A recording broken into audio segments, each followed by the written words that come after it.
themselves masters of what ruins they leave behind. And what they cannot steal they burn, but we return in kind. We don't want your pity, no signed petition. We don't want a riot, we just need ammunition. We don't run on dollars, the green won't do. For strength has two colors, yellow and blue. We don't run on dollars, the green won't do. Courage has two colors, yellow and blue.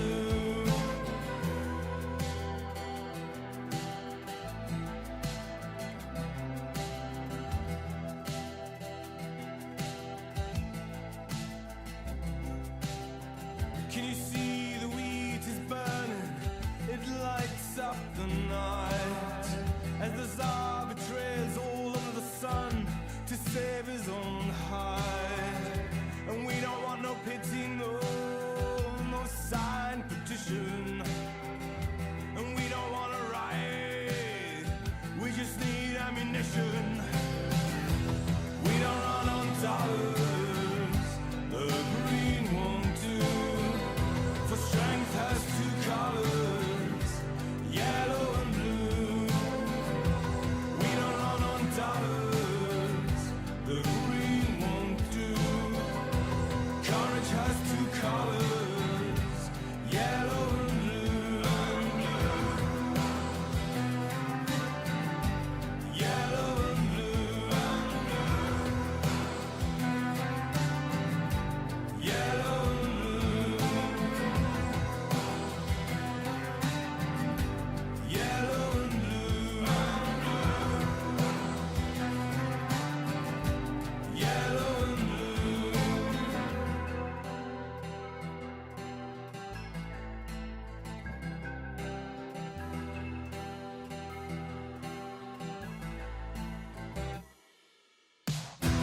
We don't run on dollars, the green won't do. The strength has two colors, yellow and blue. We don't run on dollars, the green won't do. Courage has two colors, yellow and blue. We don't run on dollars, the green won't do.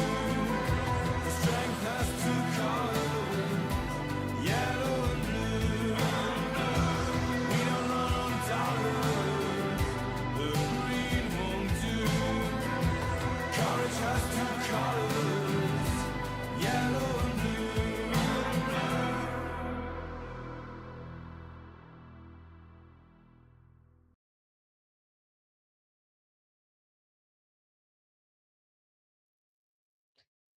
Hey rollers. It's hard to not get the tears on your eyes watching to this music video. Oh shit. Thank you, Mr. Kaplan, for 50 gifted memberships. I appreciate it a lot. Thank you. You're very generous. So guys, have you seen when I switched to this scene how the progress bars filled? Yeah, that's your work. You filled them in. One is on 70%, the other one is on 50%, and I'm sure we're gonna close them this Sunday. Well, for that we gotta raise more than $3,000. But I have some good news for you. I don't know if they're good or bad, because I would also love to see this patch already go to its owner, but it seems that Laura wants to put it back on the raffle to raise even more money with it. Yeah, we gotta start a poll probably. And yeah, so this insane Kraken patch, which Laura won, she put it back, and she said, you know what, we already have 1,000 and there's a limit in the randomizer on 1,000. And I checked, I couldn't find the other randomizer with more than 1,000 in it, so that's a dilemma there. So I will ask your opinion today. I hope at least 100 rollers will join the stream today, because I would love to hear an opinion of at least 100 people. So that's it. Hello, Andrei Ivanovich. Hello, Anna. I've already said hello and thank you to Mr. Kaplan. Free Azov people, Svoboda. Hello, Duncan Stewart. Freedom to them. Vola, not Svoboda. I would say Svoboda is more a Russian word than the Ukrainian one, but you can use that one too. Anyway, Vola is more meaningful for us Ukrainians. Hello, Andres. Hello, Chameleon. Who else am I missing there? Ken35. Good evening, Ken. Hello, Just Jimmy. Linda H is dropping in to give a like. Thank you, Linda, if you can still hear me. Hello, Silver Earth. Hello, Lynn S. Hello, Cheryl Waitley. Michael McGuire. Hello. How are you doing? Hello, Pietro. Hello, Miriam. Mr. Scott. Sally Luz. Ukraine fuck Putin. Some of you might not be here because there were the messages before the stream also. Hello, Bass in Ukraine. Hello, Mr. Dawson. Hello, how you doing? I've seen you told me that the painting has arrived, and you can actually join the stream at some point and show us the painting from your room. So, guys, you've heard the music, right? You've heard the music. Do you like the song? Rome is the band from Luxembourg. I hope I pronounce it correctly, because in Ukrainian we say Luxembourg. Luxembourg. Am I pronouncing it correctly? Let me know. So, Jerome, he is the lead singer, and he usually has a drummer together with him. I don't know the name of the drummer, but he also sometimes just himself comes to Ukraine and gives us some solo acoustics concerts. I've been to his concerts twice, and I would say to their concerts, because there were always two of them there. Google Translate busted. Sorry, Rick. Release the Kraken. Yeah, so the Raffle update. Wow, thank you very much for your gift. I was already a member, but I guess maybe you two bumped up my YT membership to a different level. Nah, it doesn't work like that, Sally. If you've been gifted, then that means it will expire in a month. If you were becoming a member yourself, like you went there and bought the membership, then probably somehow it must be ended or terminated. So yeah, I don't think you could be gifted it if you bought it yourself. But I'm not sure. Who knows? Maybe it's also a bug. It was a very lovely song. Yeah. It was a pretty good song, and strength and courage has two colors, yellow and blue. You know, in the video, in the music video to this song, you've seen, just as I've seen, the moments of liberation of Kherson and other Ukrainian territories when our soldiers were met by the locals and cheered and welcomed with the Ukrainian flags and the hymn. This was the happiest day of my life, and I just dream that we will be strong enough again against Russians to liberate some of our territories, because these days they are outnumbering us. They build better defenses. They still keep occupying our territories, and those days seem like some fantastic miracle days right now. But we need to stay optimistic and believe in the best, because yeah, I think even though it's not just Putin's war, it's the war of Russians, the death of Putin might really change something for us for the better, or maybe even everything. I'm not sure. Um, I won't be actually saying it without a doubt. Like, I don't know. Anything can happen. Interesting, Rick. I'll have to check it out. Check it out, please. It was a very lovely song. Thank you. Thank you, guys. I actually want to show you a lot of things today.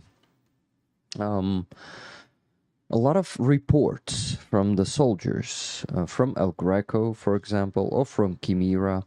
Well, the truck that Andrew Mercado has been showing, our truck, that he has been showing on his stream a few days ago, which everyone is coming to me and saying, hey, Rick, Andrew showed the video.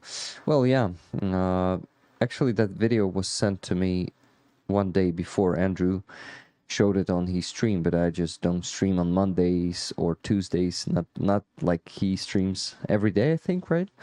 So it's easier for him to keep in touch and be there in time, you know, for each video. But we're gonna watch it today too. And actually, let's probably begin with it because those things that I want to show you from the units, we also have a guest in 15 minutes. Not 15, 50, almost an hour. Hour. Yeah. So our guest is Rebecca. Yesterday I posted a video with her. Rebecca is a volunteer from Arizona, and she's gonna stay in Ukraine for the next few months. I think she's getting out in August. It was in that video, right? So, some of you missed it, definitely. So if you did, please go and check it on my channel. It's been posted yesterday. Hey, you up, never gonna let you down. Brian P, grateful for all your work. Thank you very much for 50 coffees. It's very generous. Thank you, Brian P. Thank you. Have you... Yeah. Have you heard me singing this Rickroll song before, Brian? I'm sure you had. But anyway, thank you very much. Okay, guys, so the Kraken patch. We'll talk about it in a bit, but for now, let's go and watch that video. It's an awesome one. Okay, so what do we have here? Do you see the browser? No, for some reason you don't see it. It should be the same window capture. I wonder why it is not being displayed. Anyway, here it is. So let's go and actually put the video up. I'm gonna be translating to you, which Andrew could not do. I'm gonna translate that video for you. I just want you to know about the work of Chimera more, the unit of Steel Border Brigade, where also El Greco serves.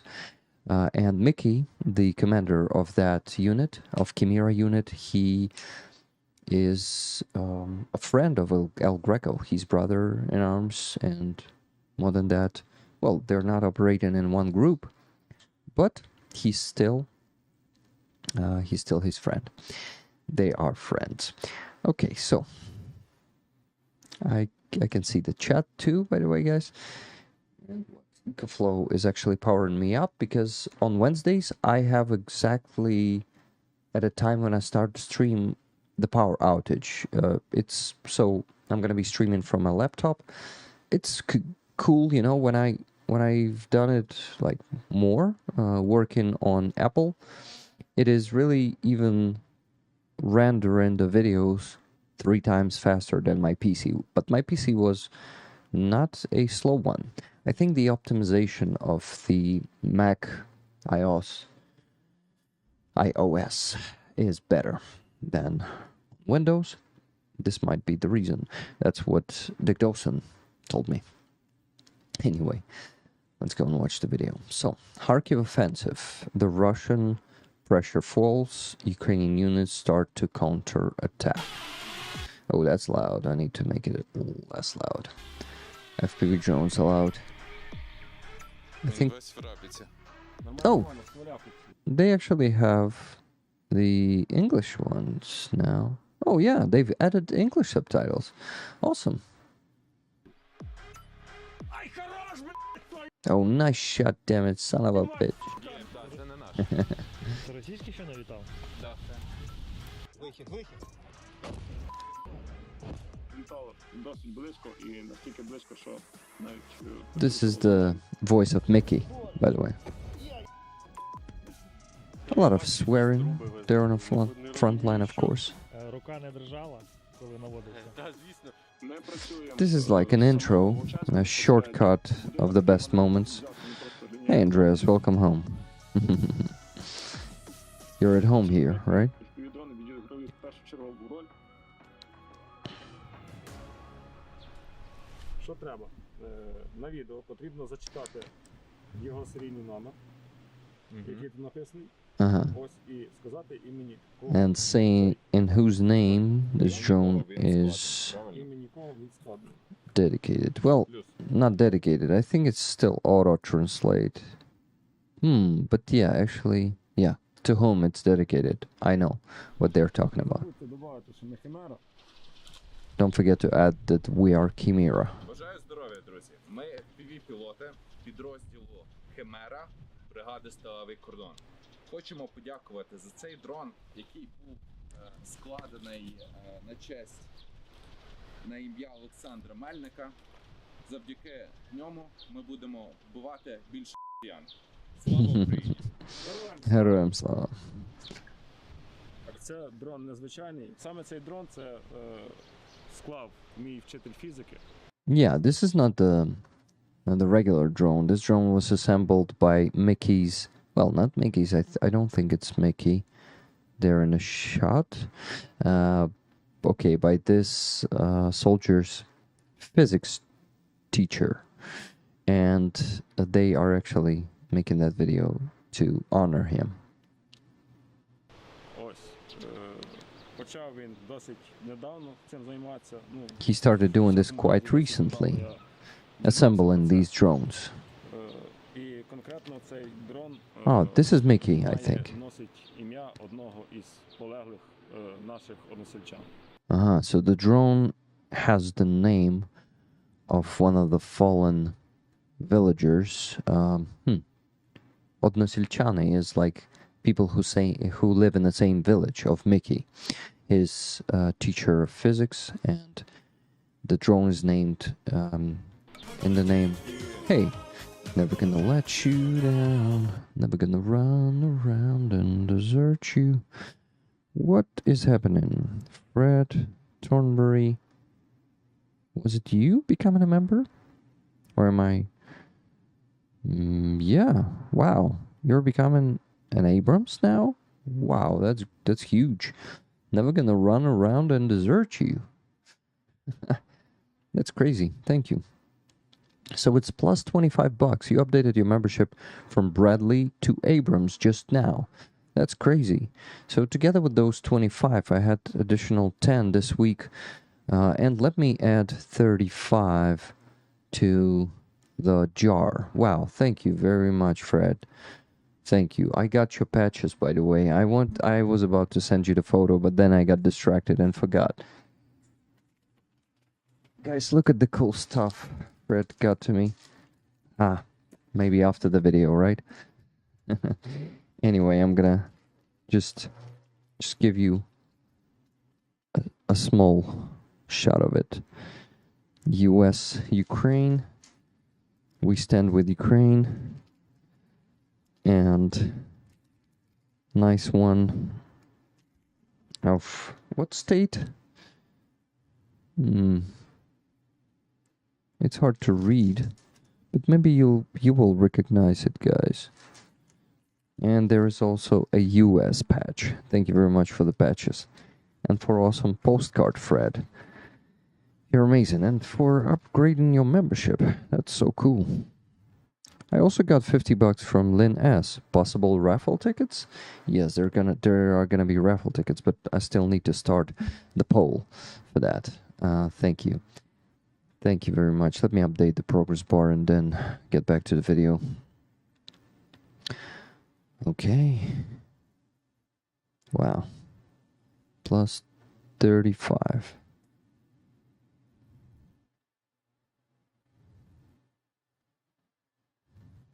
Okay.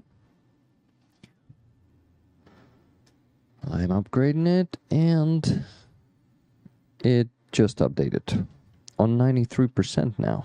Awesome, guys. Any of you who wants to become a member on Buy Me a Coffee, I am sending you the patches. Rick the Ukrainian one or Abrams one, whichever you choose. Let's go back to the video. Thank you so much. Okay, so here it is. Помста не за горами, як кажуть. Revenge is near, as they say. Yeah, this is Mickey.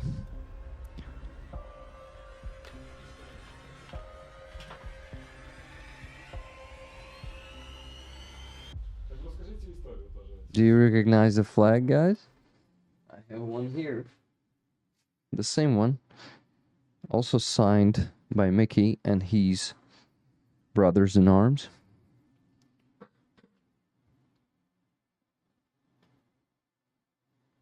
Here it is. Let's go. Цікаво послухати це все. Я так розумію, до виїзду залишилось буквально там кілька годин, і це вже останні такі елементи підготовки. Так, наразі це вже останнє. Ми їх для того, щоб було простіше транспортувати, ще не збираємо разом з бойовою частиною і з батареєю, але це ми вже будемо робити безпосередньо на місці, з якого буде вестись робота. Наш стандартний вибір – це є сімірки, 7-дюймові дрони, які нам волонтерські підігнали. Якщо ми будемо бачити якусь ціль пріоритетнішу або, скажімо так, міцнішу, ось у нас є і 10-дюймові дрони, які ми The bigger drones, as Sternenko calls them, fat drones. The standard ones are 7 inches. By the way, guys, can you see the subtitles properly and everything is understandable? Or I need to narrate it also, in addition, for you to comprehend all of it? What do you think? I think they are proper English subtitles now. Let's go back and keep watching the video. Let me know in the chat. I will see the messages on my phone. So you say the videos are quiet. Okay. Thank you. Тобто, якщо сімірка в нас буде тягнути або ручні кумулятивні гранати РКГ, або от такі от перероблені від СПГ снаряди, то десятка вже може доволі такий масивніший. You see the 10-inch drone can carry a bigger Доволі explosives. такий масивніший бойовий модуль потягнути, який може надійніше вразити ціль, якщо вона менша, або якщо це там теоретично більш броньована ціль. Такими десятками гарно відпрацьовували по гаубицях. Та як гаубиці це, скажімо так, куски металу, їх доволі важко вивести з ладу, маємо потужніший боєприпас, відповідно можемо чи деформувати ствол, чи якщо потрапити там в прицільні пристрої, в заряджаючі установки, значно більший шанс, що ця гармата вже не буде по наших пацанах стріляти, ніж якщо ми беремо слабший боєприпас, який є легший, який ми можемо стандартними сімками потягнути. I think also part of the subtitles are covered. I can read it fine, but often I just listen. Might want to read the subtitles. Spending a couple of hours fixing motorbike with Rick playing away in the background. Got it. So narrating it is not a bad idea, though. Then, I mean. До ворога. Тобто, по суті, зараз під кожну задачу So now there is a specific ammunition and В a ідеалі drone. так, не завжди є це можливість настільки, скажімо, настільки цим оперувати, бо все рівно в нас і впирається це в логістику, нам з собою треба принести достатньо БК тої чи іншої кількості, але ми прагнемо до того, щоб це працювало. У нас також вже є Look at the kitty there. і дрони з тепловізійною камерою, які мають і свої задачі. Так. Цей прапор This flag was left here by the people who liked the temporary guests who were on this territory. Які були на цій території. А ця територія була окупована. Так, це територія після деокупації. І, напевно, This is the territory after deoccupation, and they probably used it as a rag when something needed. його використовували далі як ганчірку. Треба було щось підстелити вже після того, як територія була деокупована. І за цією традицією... Yeah, this is a Soviet flag. Ти склала у телі? Там пульт, зарядка, все на місці, да? Зарядка на пульт. Кабель. Orcs must die. By the way, here's the moment where you can see the NAFO truck standing behind the fighter. And I think that's also Rick the Ukrainian written there. Були до вподоби тимчасові гості, які були на... I think with the subtitles you cannot see it. So let me turn it off for a bit. Yeah, exactly. This is our NAFO truck, guys. It is working. It is still alive, and Mickey actually needs, and his unit, they need to repair it. Now we're raising funds for it. Oh, by the way, only 30% left for this one, for the repair, and which is 30,000 hryvnias, and it's $750 approximately. So not that much left to actually close that one. Okay. What am I looking for? Yeah, I need to go back and keep showing you the video. А ця територія була окупована. Кабель, штатив. Є. Штатив є, кабель є. Флешка. Є в ноуті.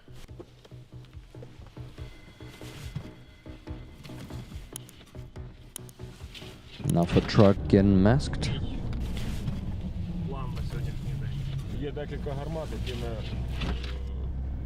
намагаємося вже певний Here's час Mickey. дістати, але So Mickey is actually the commander of the unit, Chimera по unit. тих чи інших причинах технічних або по причинах подавлення не могли ще долетіти, але є кілька заготовок, які можуть допомогти нам це зробити. Починали ми з рапір, які стояли на відтяжки в 5 Д6, потім перейшли на Д20, які стояли на 10. А зараз умовний гіацинт стоїть десь там, давно відомі йому на місці, але на 17 кілометрах. 17 kilometers far.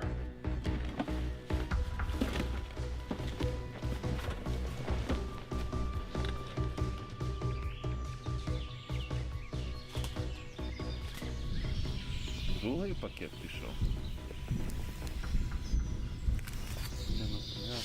They have been, they hear the grad Територія росіян outcoming, Це по нашій, actually incoming. They're bombing Vovchansk, Russians. В залежності від відстані від його позиції.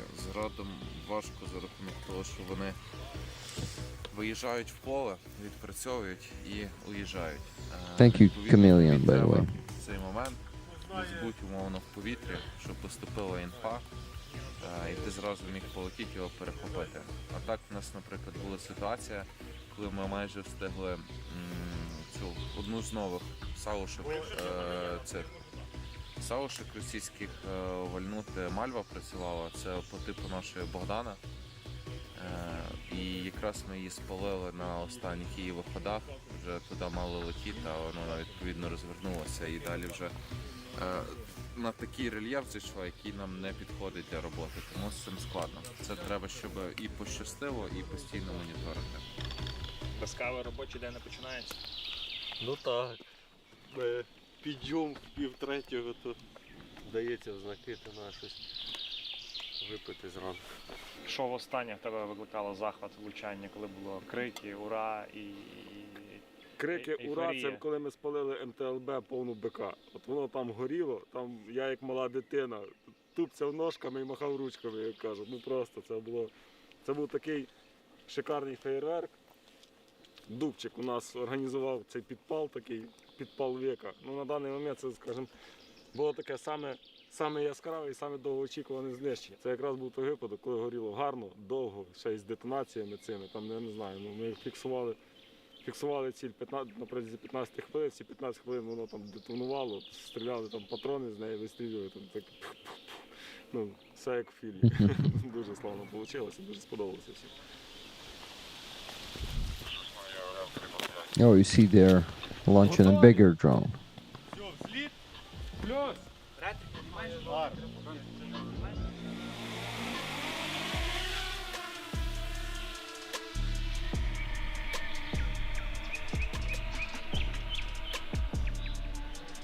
Yeah, it's the truck we delivered.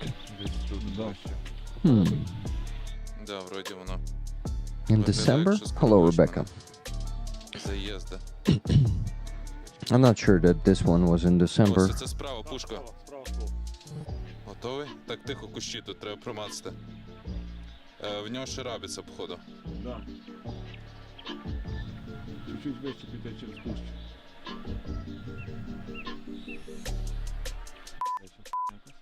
Він весь в рабіці. Нормально, в стволяку ці. Подивідос до які Пробуй зверху так гибнуть. Ай, хорош, блядь, твою мать, сука, Є, нахуй, пидор ебаный, блядь. Я Заебали уроды, конченые, сука. добили, сука! Ёбаный урод, с 5-го, сука, залета, блядь. Нормально, профіт пішов. Есть. A lot of beeping. Я предлагаю полетіти і додати уйоб. Скільки ви пробували туди долетіти? Ну це вже, напевно, загалом дрон 6-й чи 7-й, Greg wouldn't да? been- Тільки воно на ту точку. Well, not shocked. Що це було? Що, за пушка тебе чи що? Там з тебе?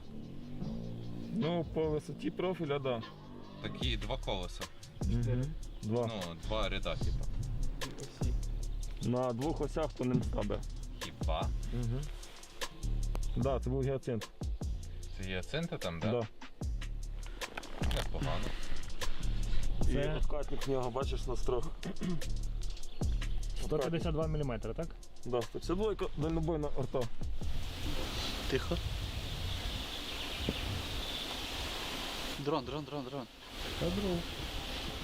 Так а це наш чи ні? В нашому районі дружній є.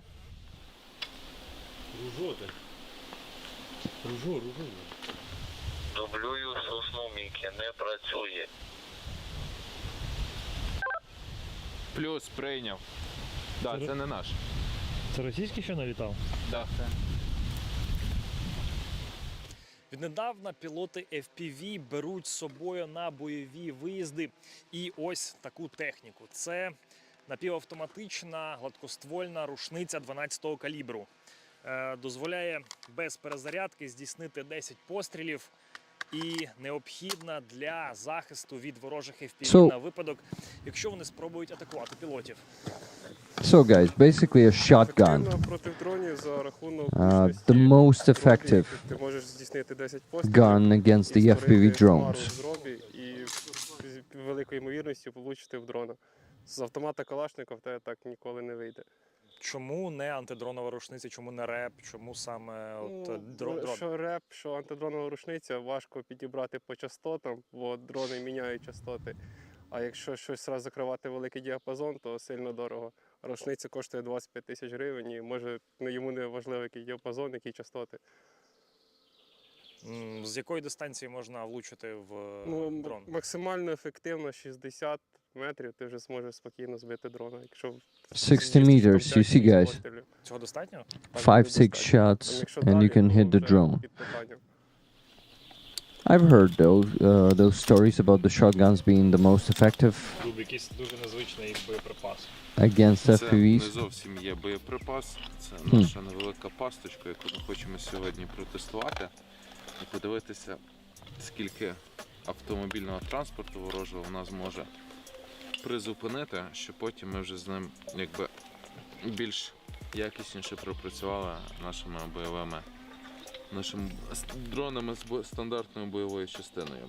Тут у нас є так звані їжачки невеликі, які мають пробити колесо і відповідно знерухомити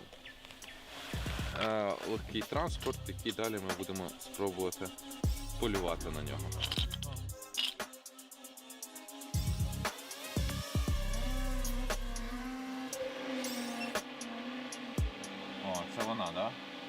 то пробуємо десь? Да, от повертайся правіше і десь кидає тут. Ну і там сам зорієнтуйся, бо далі вправо і вже буде. Треба орієнтир, щоб не було кущів, бо у нас Оце, буде пігова да. видимість. За кущами, оце ж ми спалили Урал. Ага, от. Диви, відновився. Ural is the truck, the big truck to transport stuff. Оце буде класно. Там все, я зупинив. Гарно, стараємося. Стяжечки для них купляємо, щоб вони тільки горіли покидьки.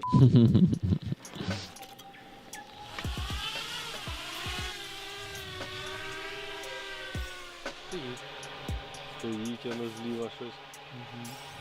А ну дзирни. Буханка. Да, давай. Bukhanka Тільки не взад, взад керово буде. is the most common transportation vehicle there. О, втіка. Петухи, петухи. I missed him.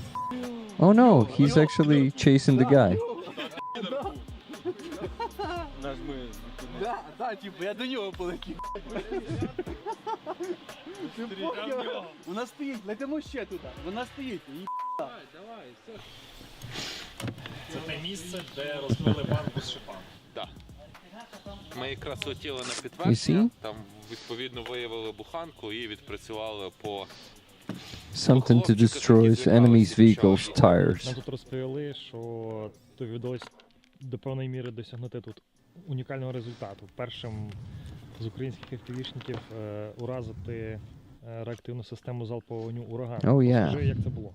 I remember that day. Ну, так само обичний This guy's працювали, call sign але, is Skiff. були розвіддані, що It was written in Ukrainian. переміщується, ну, планується переміщуватися противник. Там у них чи ротація, чи щось таке. І так само вилітали, контролили. Були цілі, але незначні, ми працювали. І це вже був предостанній вильот.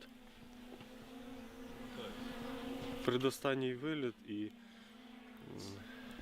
вдалося How do they know it's the sound of his drone? і вразити.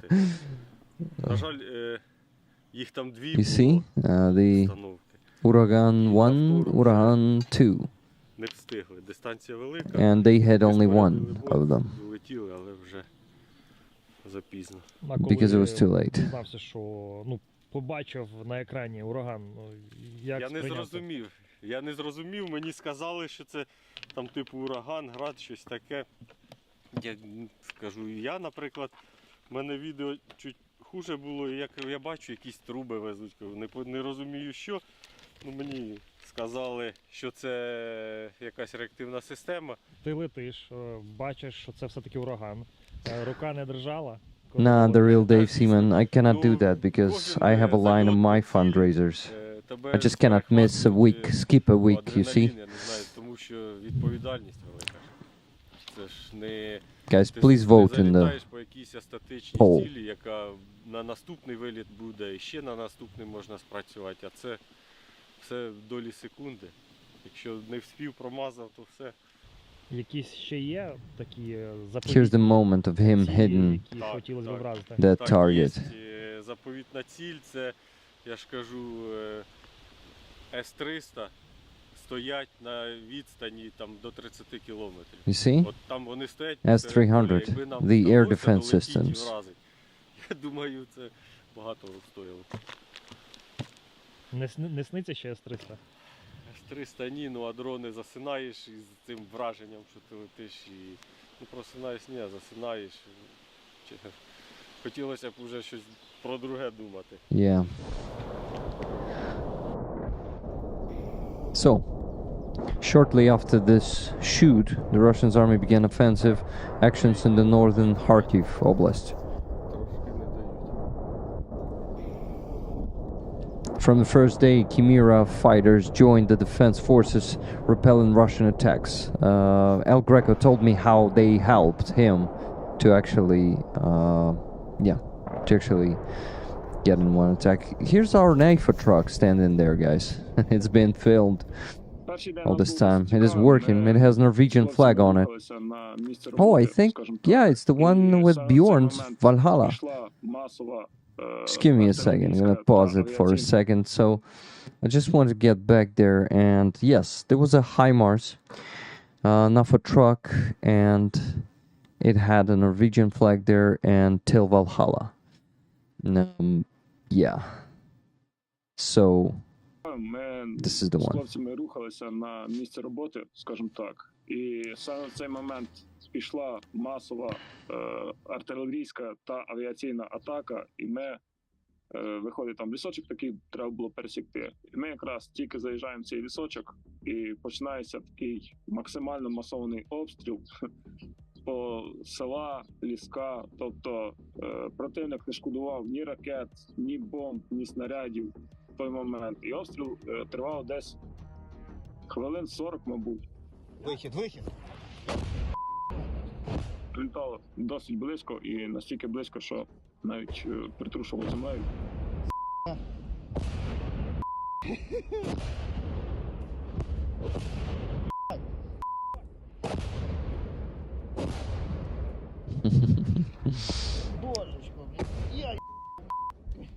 I wonder why. Зараз ми яким чином ми працюємо з самого Вовчанська безпосередньо, тобто проводимо до розвідку. На одній із вулиць ми закріпилися, зайняли там позицію і працюємо там безпосередньо в самого міста. Зараз з стоячих будівель залишилося тільки 9-етажки, тому що це монолітні споруди і простою артилерією їх не зруйнувати. Але саме місто в вогні, все горить, все зруйноване. Зараз рідко де можна побачити будівлю там з цілим дахом хоча б. Скажемо, все ж таки відіграла велику роль їхня авіація в цій битві. Будинок, який вони не можуть взяти, вони просто рівняють фабами, а якби під 250-кілограмовою вибухівкою, бомбою ти особо не повоюєш. Yeah, that's Це, typical Russian так, tactics. Досить сильний психологічний тиск. В успіхах піхоти, ну, скажімо, не мають вони сильного успіху. От те, що їм вдається здобути завдяки руйнуванням, от те вони і отримують. Якогось натиску зараз відчувається менше, скажімо так, тобто сили їхні виходять, і наші підрозділи зараз так досить успішно контратакують.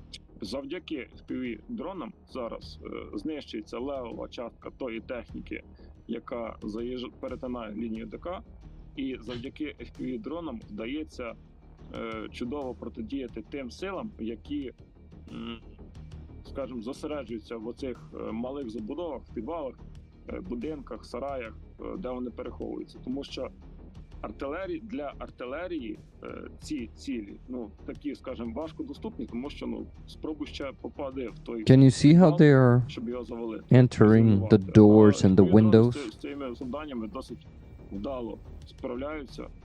Тож, There's a lot я of думаю, work що в цій битві done by Mickey першочергово and Kimura. і, в принципі, опір зараз саме на них, тому що зараз є досить багато груп, які працюють на даному напрямку і досить успішно. Все готово, взлітай! Ready. Take off. Hello, Keith Kane. How you doing? At work, saying hi and dropping a like. Thank you. Slava Ukraini. Героям слава. So, guys, this was, for me, pretty cool to see our truck in the work. And I just want you to realize, to just take a pause and understand that we guys together contributed to the defense of Kharkiv Oblast with our truck. We provided Kimura with a truck, and now they are one of the key elements. I would say key because FPV drones are the key elements, and they are one of the units defending the Kharkiv Oblast right now, the Vovchansk. So we actually helped them to be mobile, help them to carry those drones around from point to point to find the new positions. And that NAFO truck, your contribution, it is helping them to survive, helping them to work efficiently. And thank you, Rollers, for making it possible. I'm so happy that video got out, and I'm happy that we have such friends like Mickey and Kimira unit. And this flag should definitely be Raffle too. Mickey signed it, guys. Look at this. He's first in here. You see? Mickey, then Skiff. Oh, you've seen Skiff today. Then Berserk, Banderas, Demon, Furia, Driver, Johnny, Dupe. Who else do we have there? Benya, Bizon, Maximus, Ken, Kantuzik, Kit. Everyone signed it next to their names, and it's Rick the Ukrainian on top. Від вдячних, from those who are grateful. Together to victory. Разом до перемоги. This one is dear to me, but I'm willing to give it to you guys. This side says, fight and you will defeat. God helps you. This has been said by Taras Shevchenko back in the days. And yeah, he wrote it in one of his poems. So there they actually placed the names of the villages and towns they are from. So first one is Velika Lepeticha, second one is Могилів, Подільський, Суми, Івано-Франківськ, Мостиська, Полтава, Київ, Одеса, Коростень, Житомир, Луцьк. Each of them is from some city or town, and they've put those towns on the flag. Hey, thank you so much for 50 gifted memberships, Ed. This is epic. Thank you, guys. I see that is a great flag. Yes, Michael, indeed. I hope all of that flag are still okay. I hope too. I really hope for that too. Keep that 100% if it means a lot to you. Well, guys, it's not important what means a lot to me. You know, it's important what we do for the armed forces of Ukraine. If I'm able to raise some money with it, then I'd prefer that and keep it to myself. Mickey can definitely make another one for me if I will have a wish someday, but I actually don't have that wish because I've told you what is really important for me. So, thank you guys. Thank you for understanding. Awesome flag. Thank you, Rab. How you doing, by the way?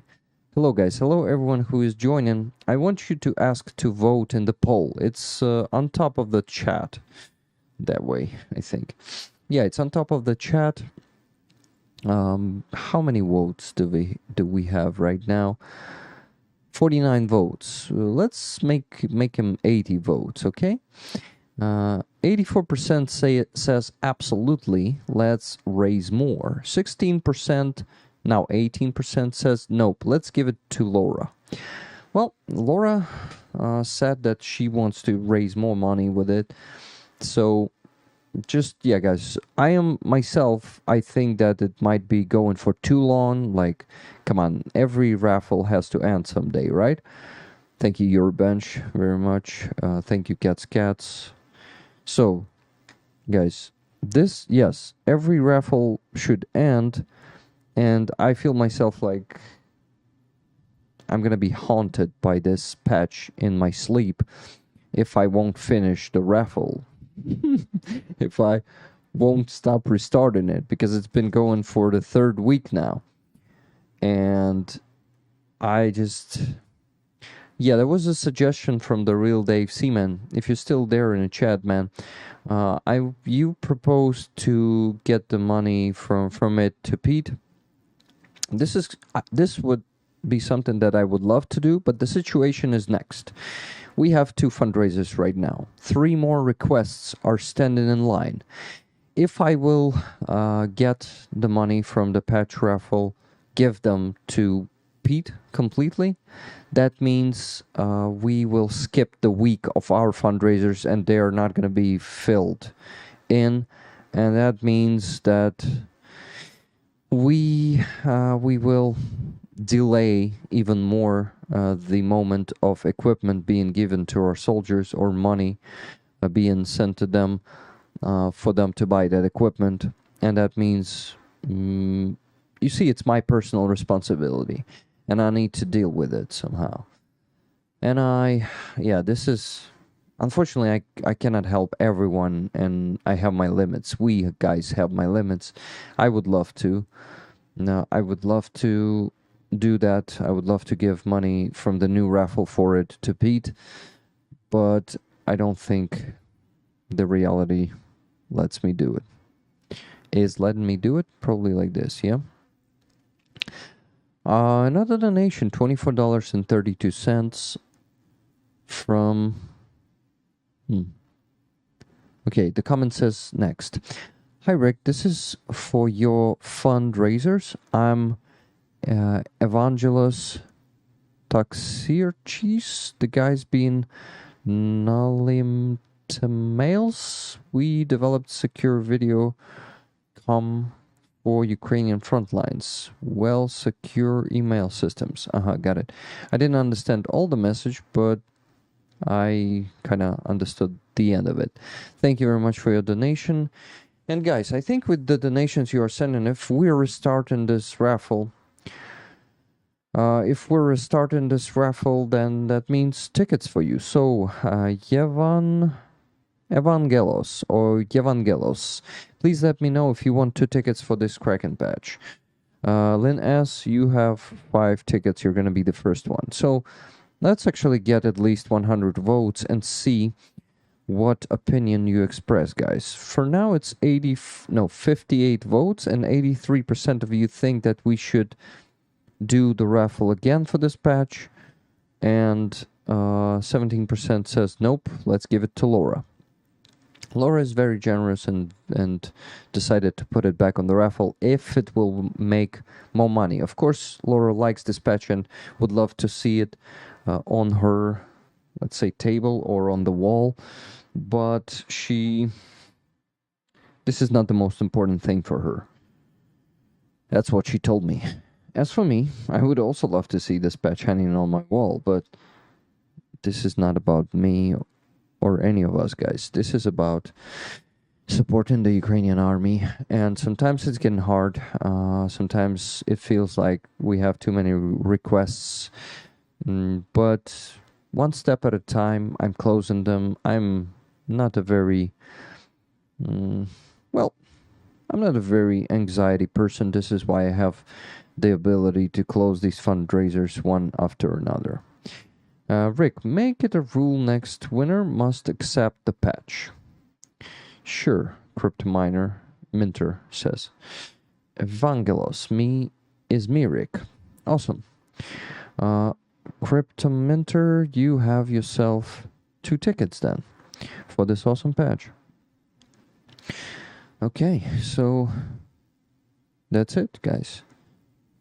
Still not decided about the patch, and actually in 8 minutes Rebecca will join us. Rick. Yeah, Andres, I noticed that one. I thought you were saying that you're Evangelos, and I thought, Rick, the problem is now that nobody will want to take the patch. Pat, I think we can make it a rule, definitely. I agree. That maybe no one will want to take it, but we can still make it a rule. I understand her sentiment. I feel the same, says Anna. Well, by the way, cats, I got your email, and I'm going to be sending you the package next week. I need to make an addition together with Helena. A lot of people already know what I'm talking about. Everyone will feel like they need to put it back on the raffle. Well, then we'll make it a rule, right? It's great that it's been returned twice, but someone needs to take proper care of it. Rick, I agree with Cheryl.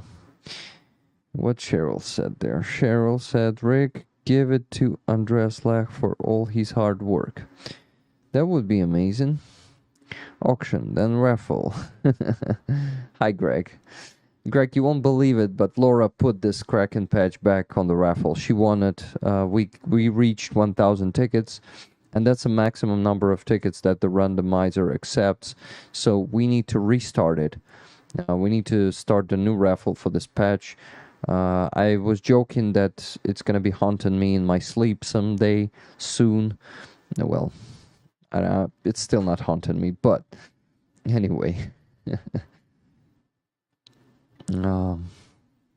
Well, I wanted to, just to let you know that this patch is back on the raffle, and I'm checking it out. Please also vote in the poll, Greg. It's there in up top the chat. 62 votes. Let's get to 100 votes, guys. Right now it's on 82%. Absolutely, let's raise more money with it. And the second one with 18%. No, let's give it to Laura. First, okay, sorry. I need to read a message from Greg. Wow, that's crazy. So, what Greg wants me to say is, can you please share with your audience that my computer got smashed by lightning?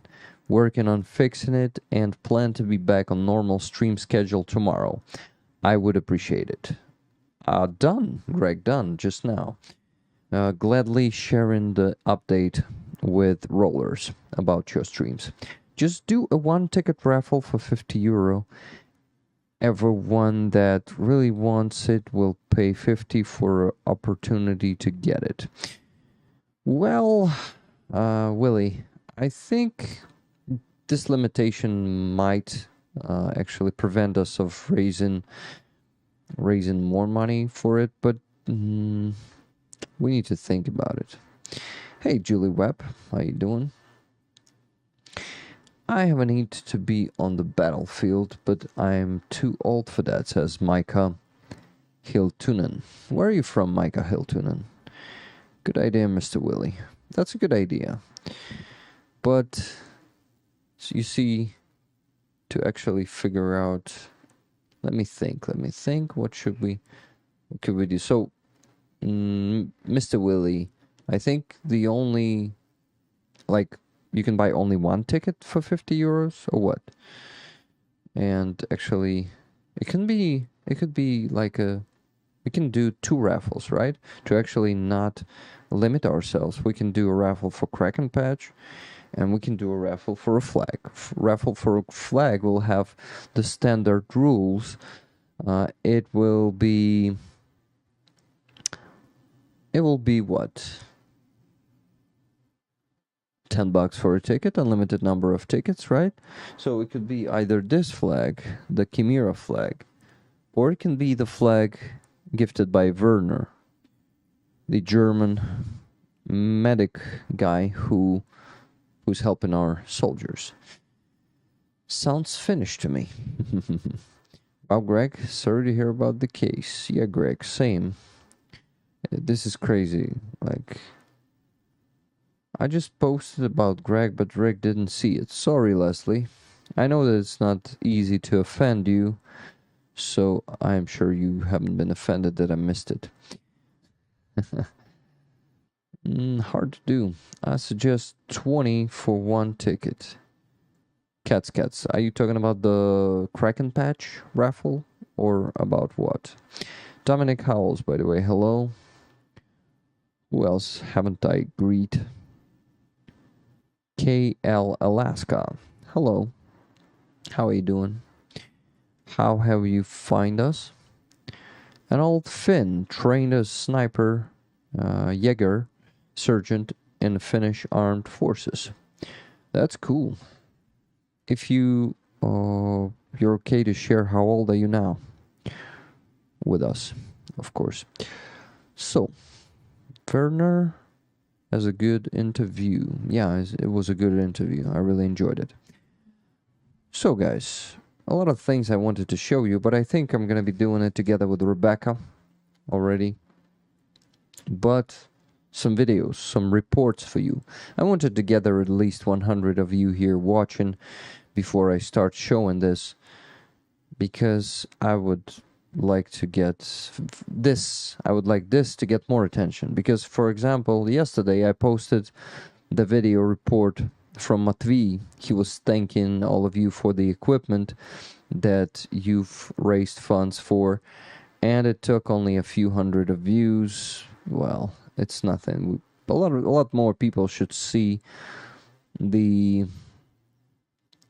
reports. Well, not, and thanks, most importantly, they are not just reports, they are thanks from the soldiers. I know that a lot of you think that soldiers should not thank you, you should thank them, but you provide them a lot of support, so I think it's fair. Guys, only 261 views. This is nothing. In 21 hours, some of our videos gets 10,000. Yeah, Rebecca, you can join. So let's just watch this video together here. Доброго дня, друзі. Вже як перший збір у мене був, знаєте, мій позивний Матвій. Хочу подякувати аудиторію Рику за Україну. Особисто йому хочу подякувати за допомогу, ту, що ви нам надали. А то є збір коштів на це все, що зараз в мене є за спиною. Автомобіль, причіп, болотна резина, блюєтки, набор, батарейки і лампочки. Дякую вам. Well, Matvey is a cool guy, and I really enjoyed that one. A lot of equipment, guys. Car, semi-trailer, tires, Bluetti, the big one for, yeah, a big, good charging station. Pat Challen, thank you so much for 10 gifted memberships, by the way. The sound ID low on the video. Yeah, I increased it like plus 15 decibels, but it was not enough. But there's noise. Yeah, he's not a professional video creator, but he kind of stand like, you see, 2 to 3 meters away, never let you down, never gonna run. Whoa. Ed bought 10,000 coffees. No, 1,000 coffees. That's crazy. Never gonna run around and desert you. Thank you, citizen journalists are my new favorite media source for news. What, Ed? What are you? Citizens journalists? Is it like me? I'm confused. 1,000 coffees is insane. Ed, what do you mean by that message? Please. Yeah, this was 1,000 coffees, guys. For that, I should sing the whole song, okay? Let's begin. 4 minutes. But our guest is joining us. Just a second, guys. Welcome, Rebecca. Hi, Rick. How's it going? Nice. That's a loud microphone. I like it. Oh, is it? Yeah, much louder than I am. I'm not sure, though, that people can hear. Can you say something more? Hello? Yeah, Can you hear me? I think people can hear you. But if you cannot, guys, give us a minus or something there in the chat. So, Rebecca, can you imagine 1,000 coffees bought with a comment? Thank you, citizen journalists are my new favorite media source for news. Maybe there's some kind of... Do you know citizens journalists? I don't. That's awesome, though. Yeah, that's insane. Ed, are you still there in the chat? What is like? It is super generous. Yeah, we have a plus, so people can hear you, Rebecca. That's amazing. Nice. Okay, tell us, how is your day? How's life and how it is in Ukraine? Life is good in Ukraine. People ask me that all the time because I say that I'm dealing with the challenges, right? The power outages. But I love Ukraine so much that all of those small challenges are absolutely worth it. Mm-hmm. Yeah, I agree. And by the way, these days, these power outages are not the toughest ones. 2 or 3 weeks ago, it was terrible. Like we had electricity only for like 6 hours per day. So right now, well, today it's also hot, right? Yeah. Outside. It's a little warm. Yeah. So, okay, guys, I've tried to decrease the volume of Rebecca. Please tell me no. Tell me no. I'm tired today. Yesterday I got my tooth. We call it the wisdom tooth. The furthest one, you know, the closest one to the ear. I got it pulled off, deleted. Yeah. So I'm sorry. That's awful. yeah, that's awful. But you know, on the meds, well, first of all, doctor told me that I'm gonna feel the worst on Thursday or Friday. So it's still tomorrow or the day after tomorrow. But he said you should definitely sit on the painkillers. We call it Nimesil. It's the old generation, not good for your kidneys, I guess. But still, he said if you sit on that, there's gonna be no problem, and it works. Okay, Dick Dawson is the sound master. Master there says that you need a bit more volume. I'm increasing it. Yeah, people are watching and people are giving me advices, and there are awesome advices. Thank you, Dick. Feedback is good. Yeah, thank you, Willie Matt Glass, for becoming a javelin here on YouTube. And what else did I forget to mention? I wanted to see Ad's message there in the chat explaining the Citizens Journalist. I see that Dominic Howell says, "You, Rick, not mainstream media."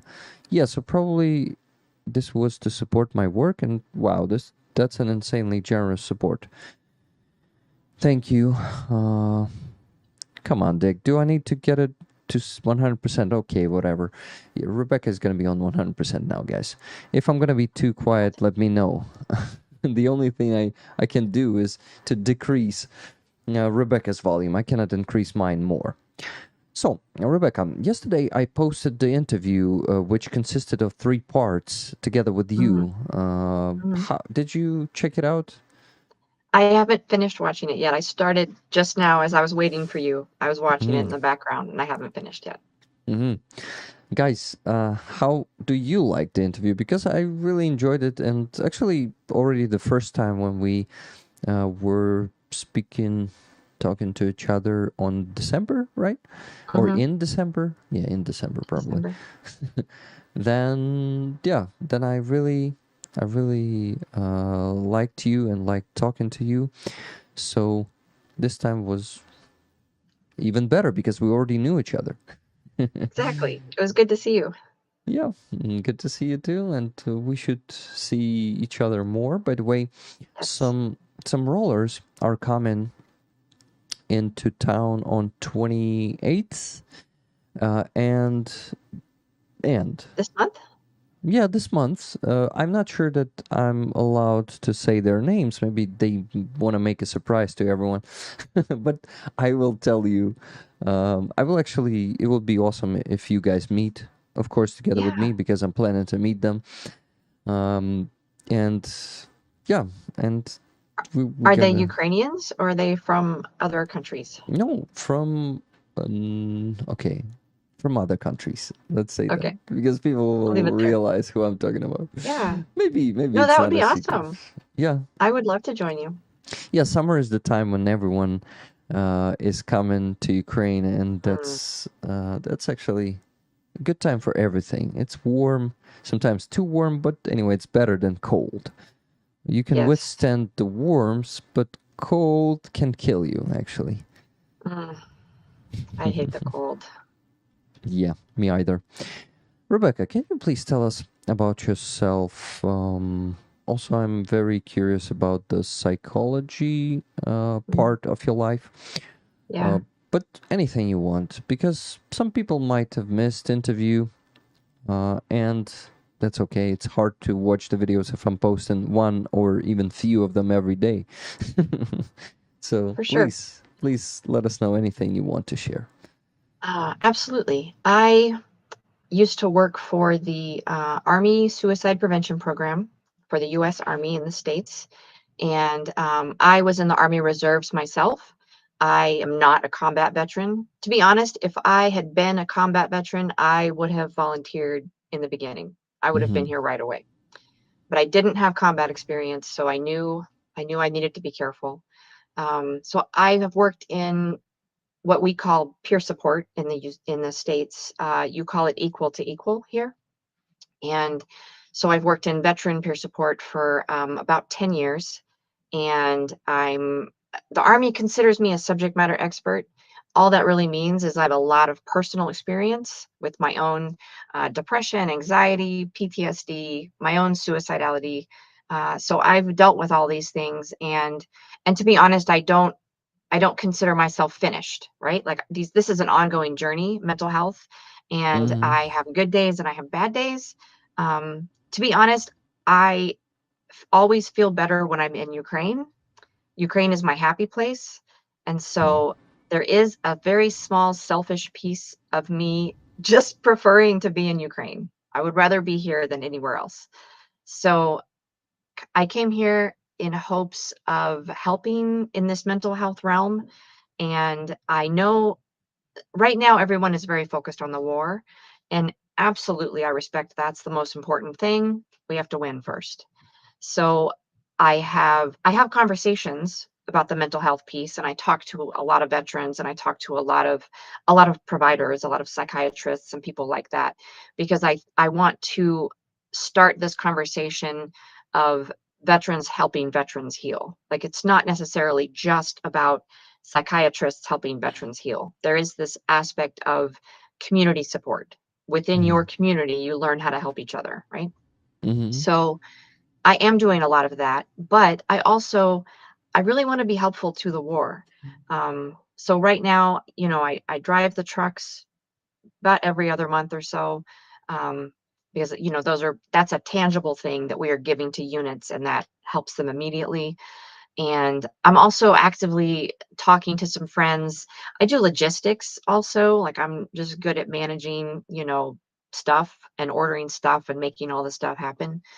And I joke that I heard the cats, right? I keep all the cats moving in the same direction.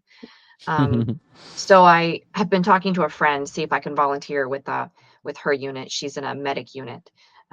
So I want to do something that's really helpful directly to the war cause. So I know that mental health will come, right? That conversation will continue.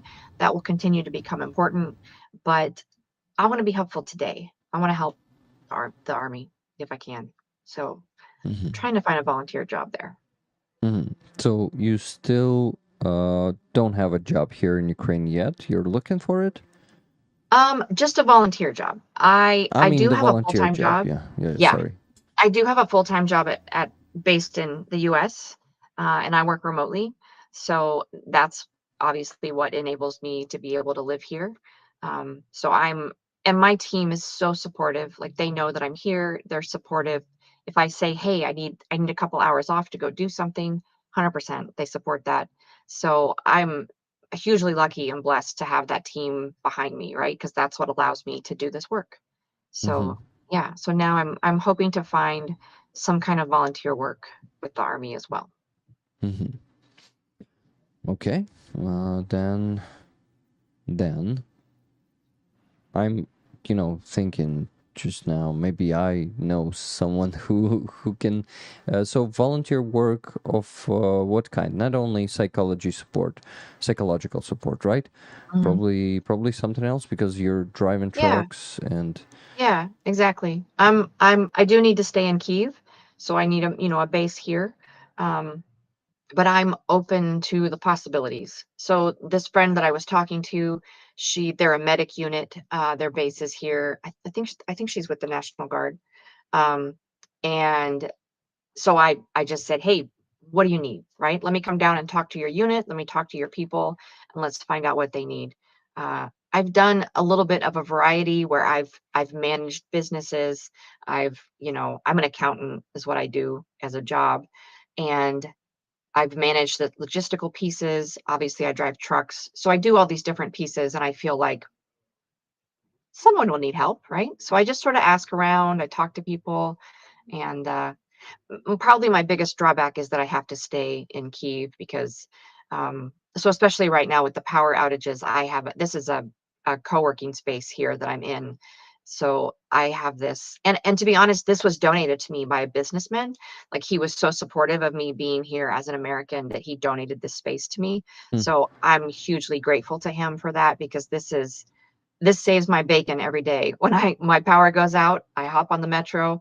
I'm here in 20 minutes and I just go right back to work. Got it. Yeah. So, actually, I don't have electricity here right now, and people are messaging me and distracting me. Sorry, this is why I might feel No, it's a okay. bit lost. If they have questions. But guys, you need to ask Rebecca questions or give some suggestions. I would love to see that in the chat. By the way, Ed explained that different YouTubers are also citizen journalists, like Anna from Ukraine, for example.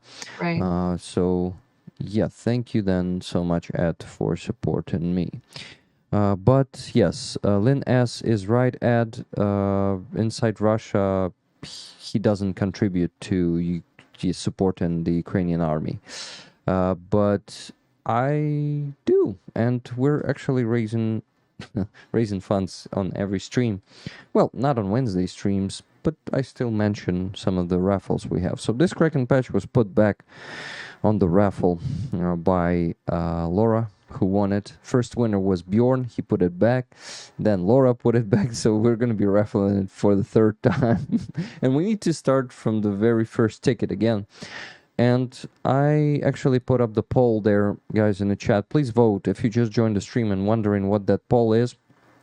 And this is to decide the fate of this patch, of this amazing Kraken patch. It's not regular one. You see it's in a frame. It is with the Ukrainian flag underneath of it. And only 78 votes made 78% actually, so 78 votes, 78% thinks that absolutely we need to raise more money with it, and 22% think no, let's give it to Laura. We have plenty of items to still raffle. There's this flag, there's that flag, there's Chimera patch, there's gonna be another Motonka, so there is like for, I would say, 1 or 2 months at least of items to raffle. Nice. And yeah, this feels good, but you know, this Kraken patch is really cool, and still you see 78% of people think that we should get back that in raffle. By the way, what do you think, Rebecca? I do love that she donated it back again, and you know, everyone wants you to be able to gather more money for the donations. I would say one more time. One more time. One more time. Awesome. So Yeah. we have one more vote from you. Or maybe you voted when you were I did watching the vote. stream. You did vote. I did. Awesome. So we already have your vote there. Okay, guys, 83, and it dropped down to 77%. Let's make it at least 100 votes. I think it's not that hard. I think we're gonna do it. So Hugh G, Rick, hello brother. I'd like to thank Rebecca for what she does, and hi to Rebecca from a friend in Canada. It's Hugh I have G. friends in Canada. You have friends in Canada. You now have friends all over the world because rollers are very friendly. You know. Nice. Kraken patch is so awesome. I don't feel worthy, says Cheryl Waitley. Rebecca, keep doing what you're doing. Thank you for everything you do from Crypto Minter. Then Julie Webb, awesome patch. I agree, that's an awesome patch. So I think we definitely gotta give it another go. There was a good suggestion. Yeah, I cannot say it. Give it another go, right? You corrected me there. Yeah. Yeah, we need to do it one more time. And Willie actually has given a suggestion to do 50, let's not do euros, dollars for one ticket and only one ticket to buy. That's a good one.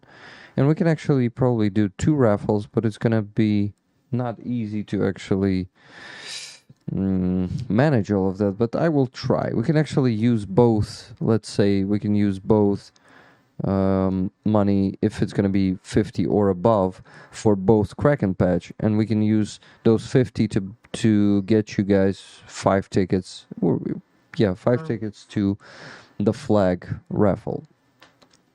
We can actually, you know what, we can actually do the extended raffle for the flag, let's say from today to the next Sunday, so a week and a half. And during this week, no, not during this week, next 4 days are going to be for Kraken patch, and the week and a half is going to be for the flag. Guys, I think this flag should go. I've advertised it today so well, so it is signed by the unit operators, FPV drone operators here, and this is the just flag an is awesome. Yeah, It really think so is. too. I think so too. I really like it. So yeah, let's do this flag and the patch for $50 for a ticket, and just one ticket to buy. So everyone, and of course, as always, guys, you can donate some of your tickets if you don't want, if you want to buy, like some people are donating, let's say regularly $200 on every stream. So you can actually buy yourself one ticket with those 200 and 3 tickets for someone else. Now, I think, for those who cannot afford it, I think this is the good way to do it. Well, Rebecca, maybe you have some questions to me or for rollers. I'm curious. How many trucks have you done? 5, and we're starting the 6th campaign, hopefully in a week or 2. Nice. But maybe it will take more time than that. Well, basically every 2 months, I think we're raising funds for one. Okay. How did you get connected to NAFO? I went to Andrew Mercado's stream. It was last July. July last last year. It was, so he came here to Ukraine. You know Andrew Mercado, right? Yeah, he's a friend of mine. Yeah, he was here in Ukraine, and he started that awesome show, Good Morning Kyiv, and started invited different Ukrainians, not just YouTubers, like everyone, and not only Ukrainians too. He started invited there, and I don't remember how. Oh, even before that, we had a stream together with him, and then he invited me there, and there he said, you know what, there's NAFO Trucks campaign, why don't you join it? And I was like, indeed, why not? Yeah. Let's do this. And we joined the initiative, and since then, of course, we got addicted. Not just me, I think rollers got addicted to the patches too, because you know, with every truck there are patches. There is a HIMARS patch. Oh, you can Abrams, and so many good patches there, like Roman's patch. Well, it's a bit too some people. Oh, it is too much. As Florence told me, it's too much sexuality or something like that. I would say it's too much testosterone here. Yeah. Also, but seeing the Russian rag thing is too much testosterone. Yeah, that's a good one. Is it? No. Yeah. Certainly not in Ukraine. But anyway, with this patch, we raised money in just 2.5 weeks without any advertising. People were just, nice. Oh, that's Roman's patch. I need to get 3. I need to get 5. I need to get 10. Nice. And it was one of, I think it was the most successful campaign we had. After that, there was a campaign with this patch. This is Lila's brother of Roman. This is her initiative, visiting the wounded. And they are visiting the wounded soldiers in the hospitals all over Ukraine and giving them cheer, giving them company? That's a little side campaign that I'm working on. I have a group of friends who are university students here, and they are singers, Hmm. and they want to go sing for the soldiers in the hospitals. So, Oh. if you know any connections, any rehabilitation hospitals, I've got a connection with Unbroken, so I'm hoping we can go to Lviv. Um, it's they're pretty fantastic. They're just Mhm. this group of Ukrainians that they just want to go out Awesome. and I make people will. smile. I can actually connect you to Lila, and you will connect her to those Yeah, guys. I think yeah. that's what we should do. Johnny Leaf there in the chat. Hello all. Thanks for the membership. Much appreciated. Glory to Ukraine. Is that the Johnny that I've met on the convoy? No. Johnny I don't Leaf. think so. The That's other Johnny. Johnny Rogers is on Ah, the convoy. Johnny Rogers. Yeah. Yeah, he's actually on a train right now. He's headed out to Germany to pick up another truck and bring it back. Mm-hmm. Uh-huh. Got it. Okay. So when he's back, we gotta meet. Yeah. One more time, Absolutely. probably. Yes. Okay, I'm just reading the chat. I want to see if there are some questions for you or some admiration messages. Rick, how did Rebecca first hear about NAFO, and how did she decide to get involved with them? So there's a difference. There's NAFO or NAFO, and there's 69 Sniffing Brigade. So when have you first heard of NAFO? I would say it was at the same time. I had Mhm. not heard of NAFO separately from the 69th. Mm-hmm. So I met Johnny FD at an English speaking club, Mm-hmm. and I didn't know he, was a social media person. And so of course he said, "Hey, follow my stuff." And he was in the middle of doing a campaign. And so I became a supporter of the Mhm. 69th, a monthly supporter. And so we have a little Telegram channel, right, where we chat. And it was in November, and I had just been laid off from my old job. And I was pretty depressed about that. And they put out a call and they said, "We need a driver next week." And I was like, well, I'm unemployed, so I might as well go to Estonia. So it was all through Johnny that I found 69th, and I got involved pretty quickly. And it's addictive. As soon as you have driven a truck, like, you feel like you have done something tangibly helpful to Ukraine and to the army, and you immediately want to do it again. It's so much fun. Oh yeah, I cannot even imagine because Yeah, I mean, it's I crazy. live It's here. crazy, but like crazy fun. Yeah, I understand, and that's an adventure, you know. That's such an Absolutely. adventure, and I love road trips, so I can imagine Yes, me what too. kind of adventure is that. So Me yeah, too. I totally understand the feeling that you have when you especially have the chance to hand over the truck that you've been driving. Yeah, I So know. cool. To get to meet the unit, like, Mm-hmm. you get to meet these people, and they tell you like, this helps us so much, and usually they'll tell you like, this is what we use it for. So now my new thing, I I showed you the little Hawaiian dancing doll, right, in the truck, and Mm-hmm. so that's going to be my new thing. I'm going to bring those little Hawaiian dancing dolls, and I'm going to put those in the truck every time I give it over. Nice. So just as a fun, just a fun little thing. Mm-hmm. That's cool. This is gonna be your visit card, right? Yeah, exactly. Then Just they'll know like I drove that truck. just like this one, but Yeah, but exactly. on But the it's a Hawaiian trucks. dancing doll. Yeah. Hawaiian dancing dolls are awesome, and they Yes. bring me the feeling of that amazing place, which I've never visited, by the way. I really hope I will have the chance to visit someday. Yeah, it's Yeah, worth it. it's worth it. For that, I need to survive Yeah. in this Yes, you war. do.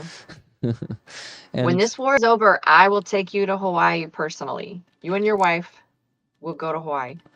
it would be really cool. Yeah, the main thing is to survive. Let's hope we'll all survive. And actually, I don't think the chance of all of us to die is too big, but it is there.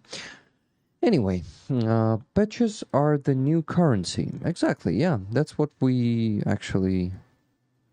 I won't say we pay each other, right? But Right. we definitely they say thank you with them. Right.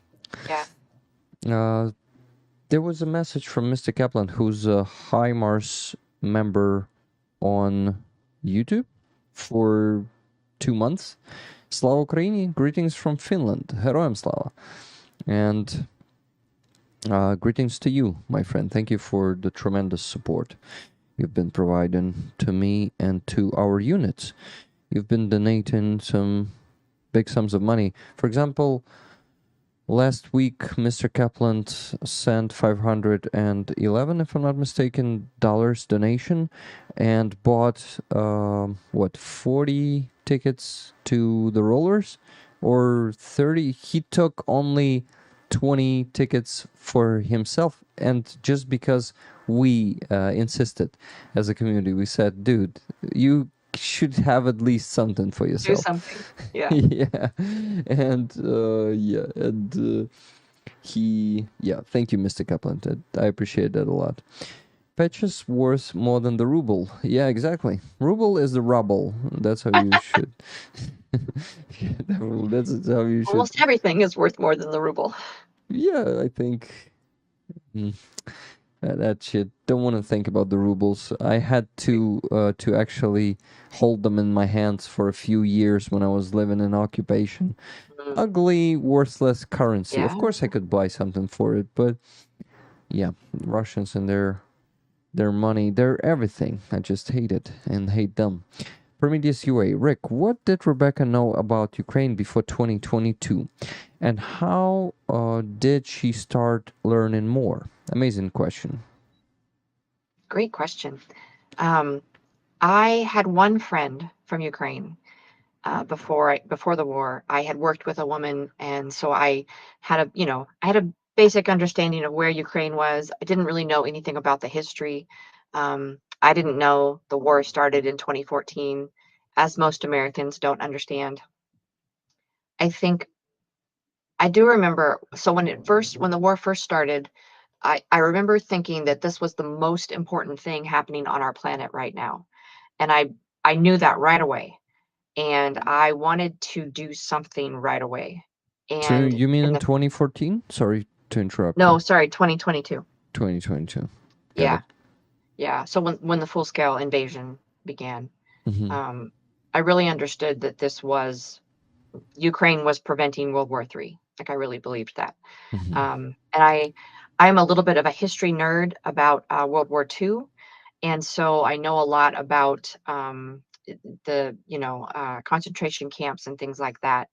And I really believed that Ukraine is Austria. So Austria was the first country that was invaded, and we just let them have it, right? We just said Yeah. maybe they'll be happy with Austria and maybe that'll stop them. And so I really recognize that this is the same situation. And if we have to stop it here, he can't have Ukraine. It can't go any further. So I understood that from the very beginning. And it was honestly frustrating to be in the US because not very many people understood that. And so I immediately was trying to find ways to come over here. And again, I'm not a combat veteran, so I didn't want to just throw myself in and be stupid about it.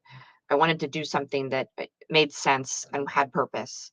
And I actually tried to volunteer with several different NGOs in the first year, and all of them ended up not working out for various reasons. And so after the first year of I had not made something happen, I just decided to show up. I said, I'm just going to go, and I'm just going to see where I can volunteer. There's only so much networking you can do online from a distance. And so I just showed up, made all my own arrangements, and just walked around asking questions. And I went to English meetup groups, and I had made a couple of good connections on LinkedIn. Like I had been talking to the people who run Unbroken in Lviv, and I met a woman here who worked in the tourist industry, and she was talking about doing this sort of recovery tourism that would help rebuild Ukraine later down the road. And so I just came to talk to her to see what her ideas were. and I really just networked. And after the first, I would say within the first week, I knew that I loved Ukraine. Like I knew I was staying here 100%. I knew this was the place for me. Um, like when you get here and you just realize this is where I fit. Like this is the place that makes my heart happy. This is where I want to live. And so from that point, I did whatever I could to like make my life be livable from Ukraine. So having a remote job, you know, doing those types of things. I actually had owned some property at home in Arizona, and so I'm currently selling off those houses so that I can reinvest that money elsewhere, and I don't have to take care of things at home. Maybe So, buy yourself a home here in Ukraine. yeah, I'm hoping to buy a place next year. I have a 1-year lease right now on a little studio apartment. And yeah, my hope is to be able to buy something next year. Awesome. Then I wish you for it to be a, you know, the dream place for you. Yeah, it absolutely is.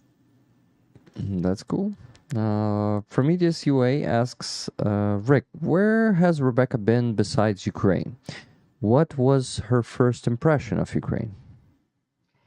I'll tell you this. So last year I turned 50, and I made a point for my birthday year that I was going to see as many countries as possible within 1 year. And I saw 19. I saw 19 countries in 1 year. And all over. So I was in Portugal, I was in Italy, I was in Scotland, I was in Estonia, almost every EU country I kind of made my way through.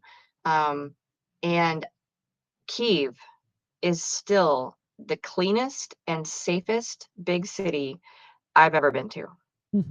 Because as a woman, like you have a situational awareness at all times, and like you either feel safe in a large city or you don't, right? And I know that men don't have the same situational pieces that we do, but I always feel safe in Kyiv, absolutely bar none. There's never a time that I don't feel safe, any time of the day or night. Yeah, it's amazing. So absolutely, Kyiv is my favorite place. Ukraine is my favorite country. And I didn't, you know, I would say I've probably seen 25, 26 countries total. And there's lots of beautiful places out there. I still think Ukraine is the best. Thank you. Glad to hear that as a Ukrainian. And as for safety, yes, I think I know what you're talking about. Now, of course, we have some neighborhoods here in Kyiv. I don't think you visited some of them. I can show you some. No, thank you. I do make a point to I don't put myself into questionable situations. But yeah, so I haven't been to places like that. But in general, I would say Kyiv is pretty safe. It is, yeah. I even in those bad neighborhoods, I don't think it's gonna be the same as even in New York. You won't get shot or stabbed there somewhere just passing by. I'm not sure that you can be in New York. Can you? Like, I wouldn't go to New York personally. New York is not a place I would go. I agree with Rebecca, says RF from USA. RF from USA is also visiting Ukraine this year, somewhere around August. And we're going to meet too. A lot of rollers are coming to Ukraine, and this is very good. And, you know, Kenty Ludden, his name is Paul. You probably don't know him. I don't think so. So he's one of us rollers, and he came to Ukraine a few months ago and been my friend since. He's a very kind and caring person, and he was even going together with me on free Azov rallies. By the way, you gotta come to one this Sunday. Yeah. It would be what time is it? Awesome to see you. Oh, it was at noon each time, but then they changed the time to 3 p.m. So Okay. I think it's going to be 3 p.m. Sunday. Okay. The place, I will send you when it's going to be available. Usually they announce it only on Friday and sometimes even on Saturday. So Okay. yeah, I'll send you the place and Yeah, time send it when to I'm going to know it. Nice. Rick, is Rebecca going to post more content on her YouTube? Good question. Since you're in Ukraine, probably you got to start posting something on your I YouTube. know. I should. I made a little video while I was in Krakow for my cousins. My aunt and my cousins have a little prayer circle, and they pray for me while I'm here. And so I made them a little video of Krakow while I was there. I should. You're right. I should. I'm not a huge social media person. Um, I have it. I don't really use it. The only time I use it is when I'm fundraising. You know, sharing the fundraisers. Um, but yes, I should. I'll try. I'll try to remember to do it. Thank you. This is going Yeah. to be good for everyone. Yeah, For especially you I would love to share too. more about Kyiv because there's little pieces of it that I just love, like, you know, like some of the street art and some of the buildings, and I should do more of that because I do love it. Mm-hmm. Yeah, that's what Kenty did. He came to Ukraine. He did his small vlog, constantly repeating, "I'm not a very social media person, not a YouTuber, but I want to share since I'm here." Yeah. And he did that. And he actually went to not a bad neighborhood, but far from the center, the outskirts of Kyiv, and he lived there, and it showed another side of Kyiv, another Right. part of it. That's very cool. We all love Kenty here. By the way, no, that's gonna be a surprise. Anyway, so there was another question from Prometheus UA. Now, Prometheus UA is a Ukrainian and helping me with content. Thank you, Prometheus. But why Ukraine? What makes it different from the other countries Rebecca has seen? Good one. Yeah, it's a good question. I would say it's the Ukrainians. Mm-hmm. So when I first started heading this direction, you know, it's a really long journey from the U.S., obviously, and I came through Warsaw and then to Przemyśl, and at 11 o'clock at night, my very first time walking into Przemyśl, it was startling to say the least. It's a very I would call it a very Cold War Soviet industrial little town, and it's much nicer by the light of day, I should say. But along the way, at like every step, there were always Ukrainian women, right? There were always like groups of Ukrainian women going in the same direction.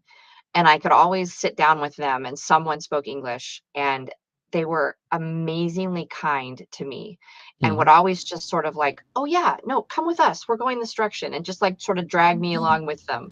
And every single location, every single place, I met different Ukrainian women. And I've actually kept in touch with all of them that helped me along the way because they made a huge difference to me as I was traveling alone. And I've traveled a lot, but coming into Ukraine, not knowing what I was getting into, right, in the first year, it was intimidating for sure. Um, and so the whole journey was Ukrainians helping me every single step of the way. I could always just stop and ask, like, where am I? Where am I going? What should I do next? And there would be somebody there who would help me. And that has continued.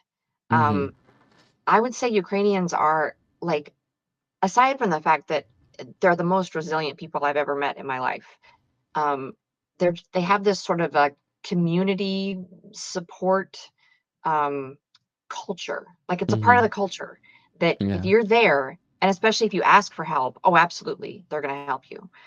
And I really feel like this is going to be the key to healing the nation after the war. This like the community takes care of each other.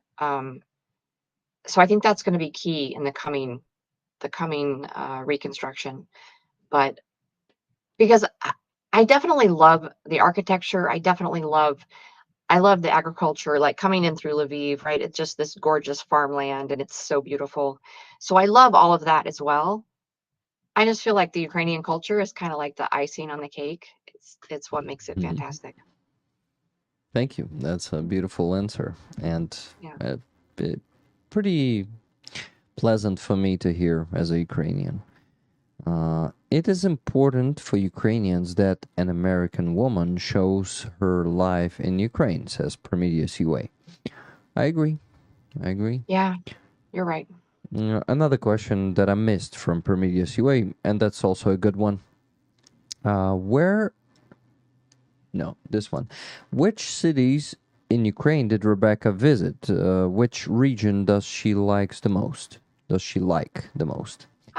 I've really only seen Lviv and Kyiv so far. Mm-hmm. I do love Lviv as well.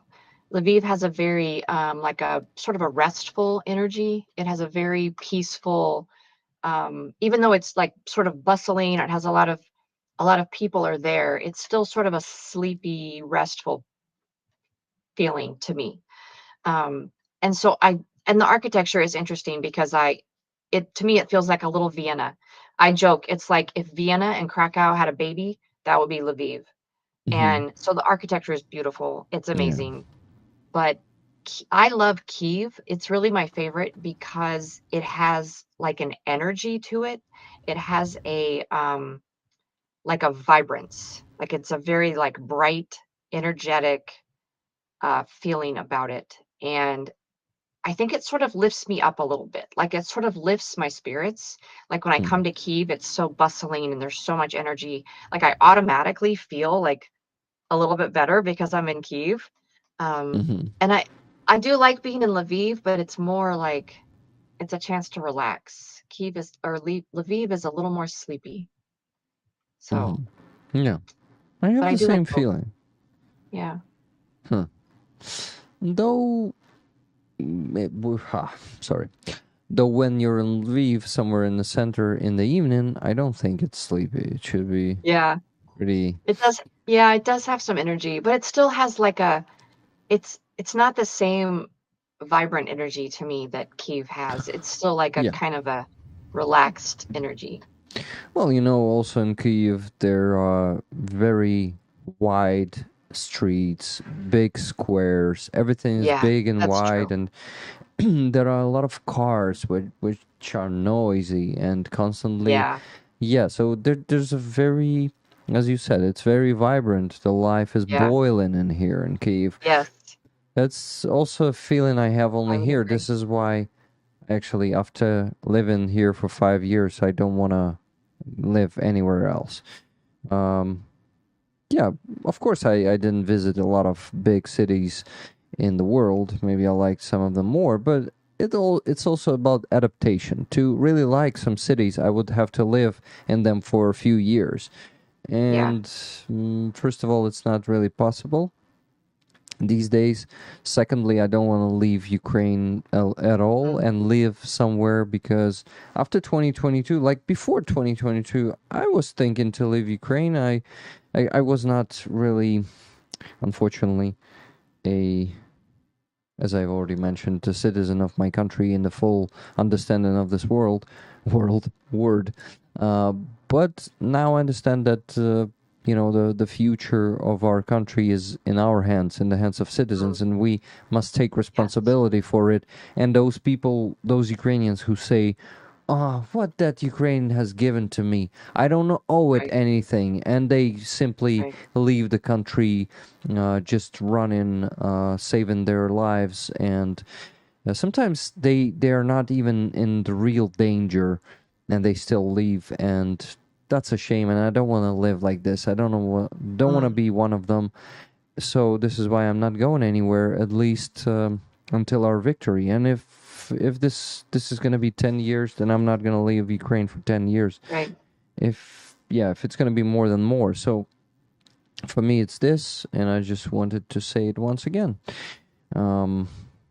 It's important to be responsible. I understand that feeling because when people ask me how long I want to be here, I say I'm in it for the long haul. Like I'm in it for however long Ukraine needs me to be here. But there's still that selfish piece of me that just wants to be here. Yeah, So that's okay. yeah. That's understandable. Yeah. Like all that we do, we kind of do for ourselves anyway. In Right. the end, like also, you know, my responsibility that I'm taking for the future of my country, my part of the responsibility, right? Right. I'm Yeah. still doing it for myself because it's a good Right. future for me. So Yeah. that's Exactly. hey Russell, Heroem Slava, thank you for 10 pounds super chat there, which says Slava Ukraini. This is why I said Heroem Nice. Slava. Logical, obvious. Let's move on. With gratitude. I read so many stories about the Lvov. Well, Lvov is the Russian version of it. So it's Lviv ghetto, World War II, when it was part of Poland. A terrible page in history. Yeah. Then Soviets came, and no, actually Nazis came, then Soviets came, Yeah. and yeah, that was crazy how many people were executed there. A ref from USA. Ukraine has a bright future with people who really care about the future of Ukraine. I agree. The main tragedy right now, the biggest tragedy is that so many of those bright, you know, people who really care about the future are currently dying, losing their lives and health on a battlefield or sometimes as a civilians. We actually, but mostly on the battlefield, because all of those volunteers who went to war in the first days of the full-scale invasion, in the first year of the full-scale invasion, they, I think, are the best. And they are often some poets, teachers, some musicians, some also really active citizens of our country, which, you know, who actually move this country to a brighter future, usually. Yeah, exactly.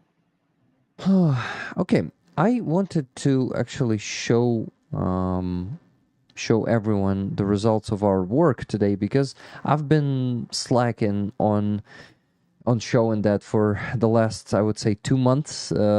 Some soldiers, some units are sending me the reports, and I'm like, okay, I need to work on this too. But there's this and that and this to work on this week, and I put in it for tomorrow again and again. So I decided to show a bunch of those today to you guys. I'm gonna also show it to you, Rebecca. I'm gonna present the screen to you. Just give me a second. Okay, so this is the window capture, and I forgot how to do it. No, I remembered now. Not a problem. Rebecca. Damn, I'm so tired today, but still not doing so bad, I guess. Mr. Kaplan, thank you for 20 gifted memberships. I appreciate that very much. Window capture. I think you can see it now, right? Yes. It's the browser. So, well, that's not the thing I wanted to show you, but to discuss maybe some news together with you would be cool also. So, here is the first video. It is from El Greco, guys. Remember the truck that we bought for him about half a year ago, and it was destroyed by some dropper, like Baba Yaga drone or something, but from Russians. So they actually repaired it. They repaired it for the part of money that we were raising for the new truck to replace this one. But El Greco said, you know what? We actually managed to repair it only for 50,000 hryvnias. And they still have 200,000 to repair the other trucks they have there, because they had some old truck there. You can see how it is repaired. You probably can remember. I'm not sure though how it was damaged. There was no roof. Now it's the whole roof there, the whole hood and everything under the hood is repaired too. Some new tires because those tires were destroyed, and only for 50,000. I asked, hey, why that expensive? Oh, I mean cheap. And he said, they didn't take any money for work, only for the spare parts. Yeah. That's how it happens in Ukraine here. So yeah, guys, you see the truck is still alive. It's L200 year, I think 1998, so pretty old one, but still a good truck, which El Greco loves, and he called it his bird. So you don't know who El Greco is, right, Rebecca?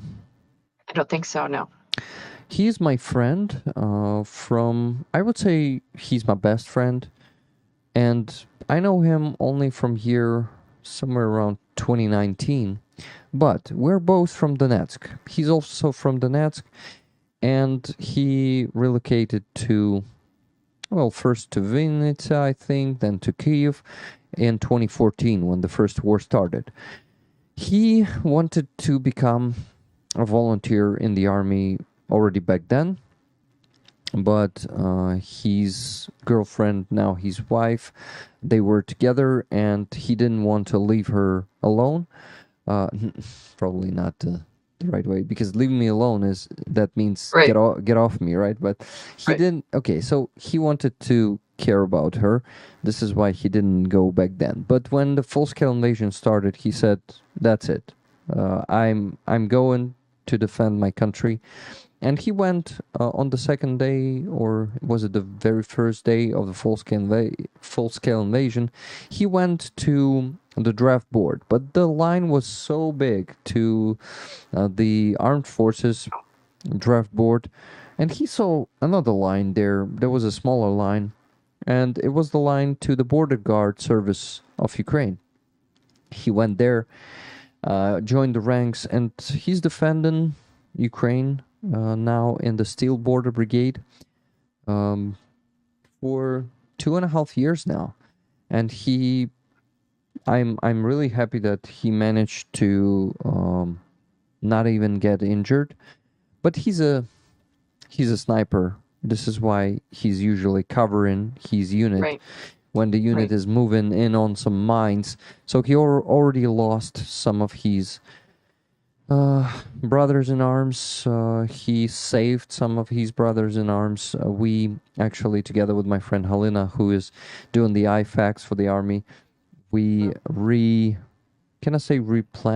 some of his med kits, like resupplied. Nice. Yeah, can I say replenish, Rebecca? Yeah, replenish. Mm-hmm. Yeah, we replenished some of them because he used them to save the lives of his brothers in arms. And yeah, guys, so you also contributed to saving those lives because you donated the money to get those medkits assembled. So this is how it works, and there are more and more stories every day. His brigade is actually was actually defending Vovchansk. They are on rotation now, but I think some of the unit is still there.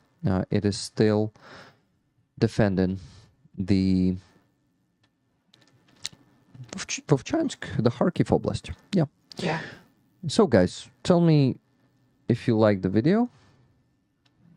And yeah, just an update that you don't see the, how do you call it? The video report from the truck that we were raising funds for El Greco. He needed a new truck. Instead of that, he repaired this one, and they're gonna repair another one that that is also there. He said that he's gonna be reporting on those repairs and telling us how much it is left in the fund for that. So thank you for watching, and let's go to the next video. Or is it going to be a photo? Probably a video. So this one, then we have car for the 22nd Brigade. Guys, we closed the fundraiser only a week and a half ago, and they already managed to buy a car last week. Can you imagine? Nice. This is still not the report from the soldiers. This is why I'm showing it here and not posting the video. But that's the brother of the soldier, I think, who's gonna be thanking. Well, he's thanking me, but by that he's thanking all of you guys. So let's watch a few videos. First of the car, and then of his thanks.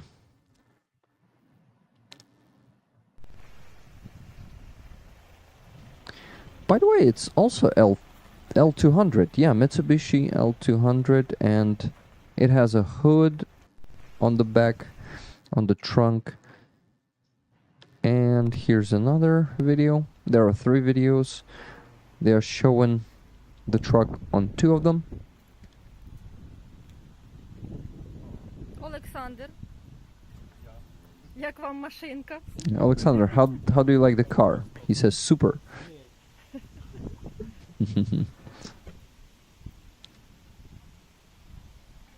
Nice one. So just the same model as El Greco has. They are pretty popular here in Ukraine. Year 1998. There's also a how do you call it? I'm not sure. Maybe a trunk that you can put on the top of the car. Rebecca, can you help me with this one? Oh, like a carrier that goes on the top? Yeah, carrier. Yeah. Because we call it багажник, like багажник on top, багажник on the back, which is the truck's trunk. Do you call it trunk? Yeah. Right? Something. Yeah, the truck. We call it a bed, actually. Like if just the truck bed Bed. is in the back. Uh-huh. Yeah. And what is the trunk of the truck? Do you have a trunk? What is this? You could call it a trunk, but like just the back where it opens. Mm-hmm. Or, yeah. Yeah. We the call it back like. that opens, and you Yeah. can store stuff there, or Yeah, exactly. Yeah, You it can be a trunk. it could be in trunk. Okay, thank you. So let's watch the last one. Дуже дякую тобі. Просто це безмежно тобі вдячність. Ти I thank you a lot. The gratitude is huge. робив, ти навіть не представляєш, таку велику You did such a huge work you cannot even imagine. This beauty will конкретно моєму рідному брату. go exactly to my рідний брат. To my brother by blood, so that's what it means. And to the guys who are together, fighting together with him. 22-га танкова штурмова бригада. 22nd Tank Assault Brigade. Дякую тобі. Це просто Thank you. на висоті, на самій висоті. This is just on top. On the very top. So he's really happy to get that car. And it's not for him, it's for his brother, but he's happy for his brother. Yeah. Yeah. So yeah, guys, here's another report for you. This is the fundraiser that we closed on only a week and a half ago. What else do I have for you to report on? Let's go and see. Next one is the video. Actually, it's our NAFO truck for 14th Brigade. You guys remember the guitar player? And we were actually raffling his patches. We were raffling his flag from 14th Mechanized Brigade. You know, remember the one with the flag? We actually handed over that truck about 3 months ago. Yeah, I think so. So my friend Yuri, the volunteer, who was actually the one who was giving me the request of the guys from 14th Brigade, he went there to see them, and he filmed our NAFO truck. Just sent me the video. Let's watch it. Oh, unfortunately, this video can't be played on Telegram. Why? Well, that's very sad. That's very sad, but I will manage. You can use the desktop app. I will. Let me do it. In the desktop app. Got it. So, yeah, probably I need to send it differently. Let me do it. But before that, remember 40 magazines that we were raising funds for? Here they are. Wow. 40 Nice. magazines, 40,000 hryvnias, which is $1,000. We raised back then, and they received them right away. It was like a week or maybe 2 or 3 days after we raised funds. And you see, I'm reporting on this only now. Sorry, guys. I really need an assistant, but but there's a lot of work. I see 116 votes. 74% vote for absolutely. Let's raise more with this Kraken patch. So I think 74% is enough to say that that's the majority of people. What do you think, Rebecca? Yeah, I think so. It's the majority. Okay. Truck box. I see people still help us with the word. Right. Thank you. Thank you. I also see cab. I also see truck cab. What else We would call the cab where you sit and drive it. We would call that the cab. And then yeah. in the bed, but also it could be called a box if you had a topper on it. We would call it a topper, a bed and a topper. A bed and topper. Got it. By the way, Tuna, welcome back. Yes, very interesting. I like PE in SA.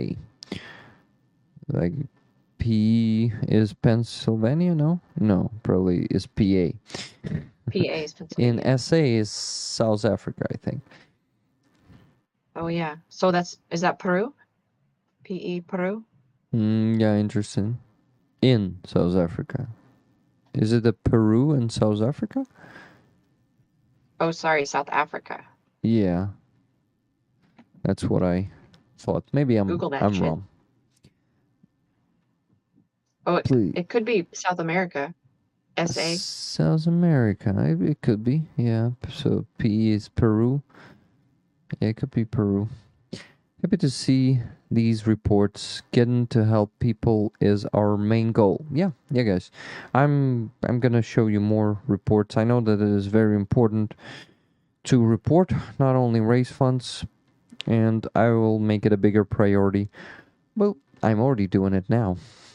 So, other photos with the magazines, 40 of them align in the trunk.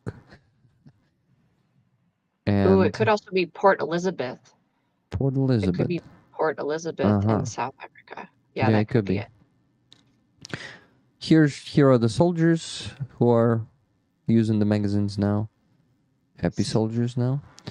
Here are more photos and the check. 39,800 hryvnias. Yeah. Oh, it was almost a month ago. Yeah, as I told you, about a month ago. And I've done a lot of good fundraisers. Yeah, and also some of them still haven't been reported on. For example, Mavic 3T drone for 79th Brigade, it was, if I'm not mistaken. They still haven't sent Halina the report. It was her fundraiser. We were helping her with that. So, yes. Frank Schifrin, thank you for $3 super sticker. Thank you. Super sticker says, my hero. These soldiers are your heroes. I agree. Yep. Port Elizabeth, yes, says Pat Chellen. Yes, Rebecca was talking to Pat Chellen, says Russell. Yeah, so it was Port Elizabeth. Okay, so tents. We also raise funds for the tents, massive tents for the relay trucks.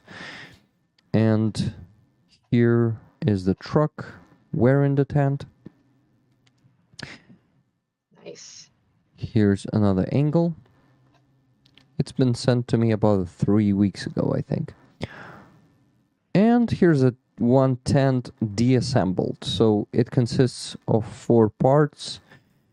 And you can see, how big it is. Here's the person standing next to the truck. That's a tall guy, by the way. I think he is tall. I thought the truck is bigger. But the guy must be pretty tall. Okay, I think just one video left to show you. Just give me a second to do it from my phone. I think this is the way to make it work. Guys, more questions to Rebecca?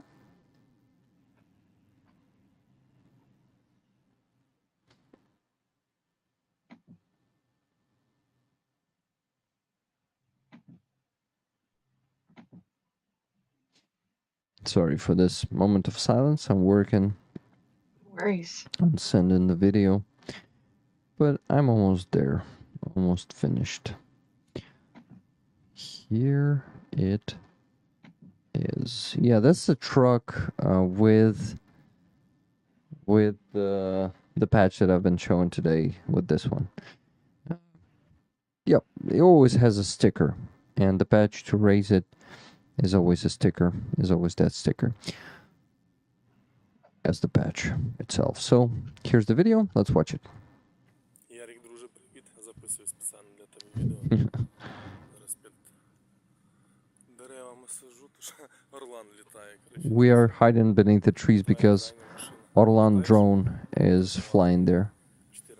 Here's your car, guys, that you've been given to 14th Brigade. It is still alive. Have a good day. So yeah, guys, here's our truck. He asks, do you remember? It's the last car you've been given. Do you remember? Of course I don't. It's an irony, yeah.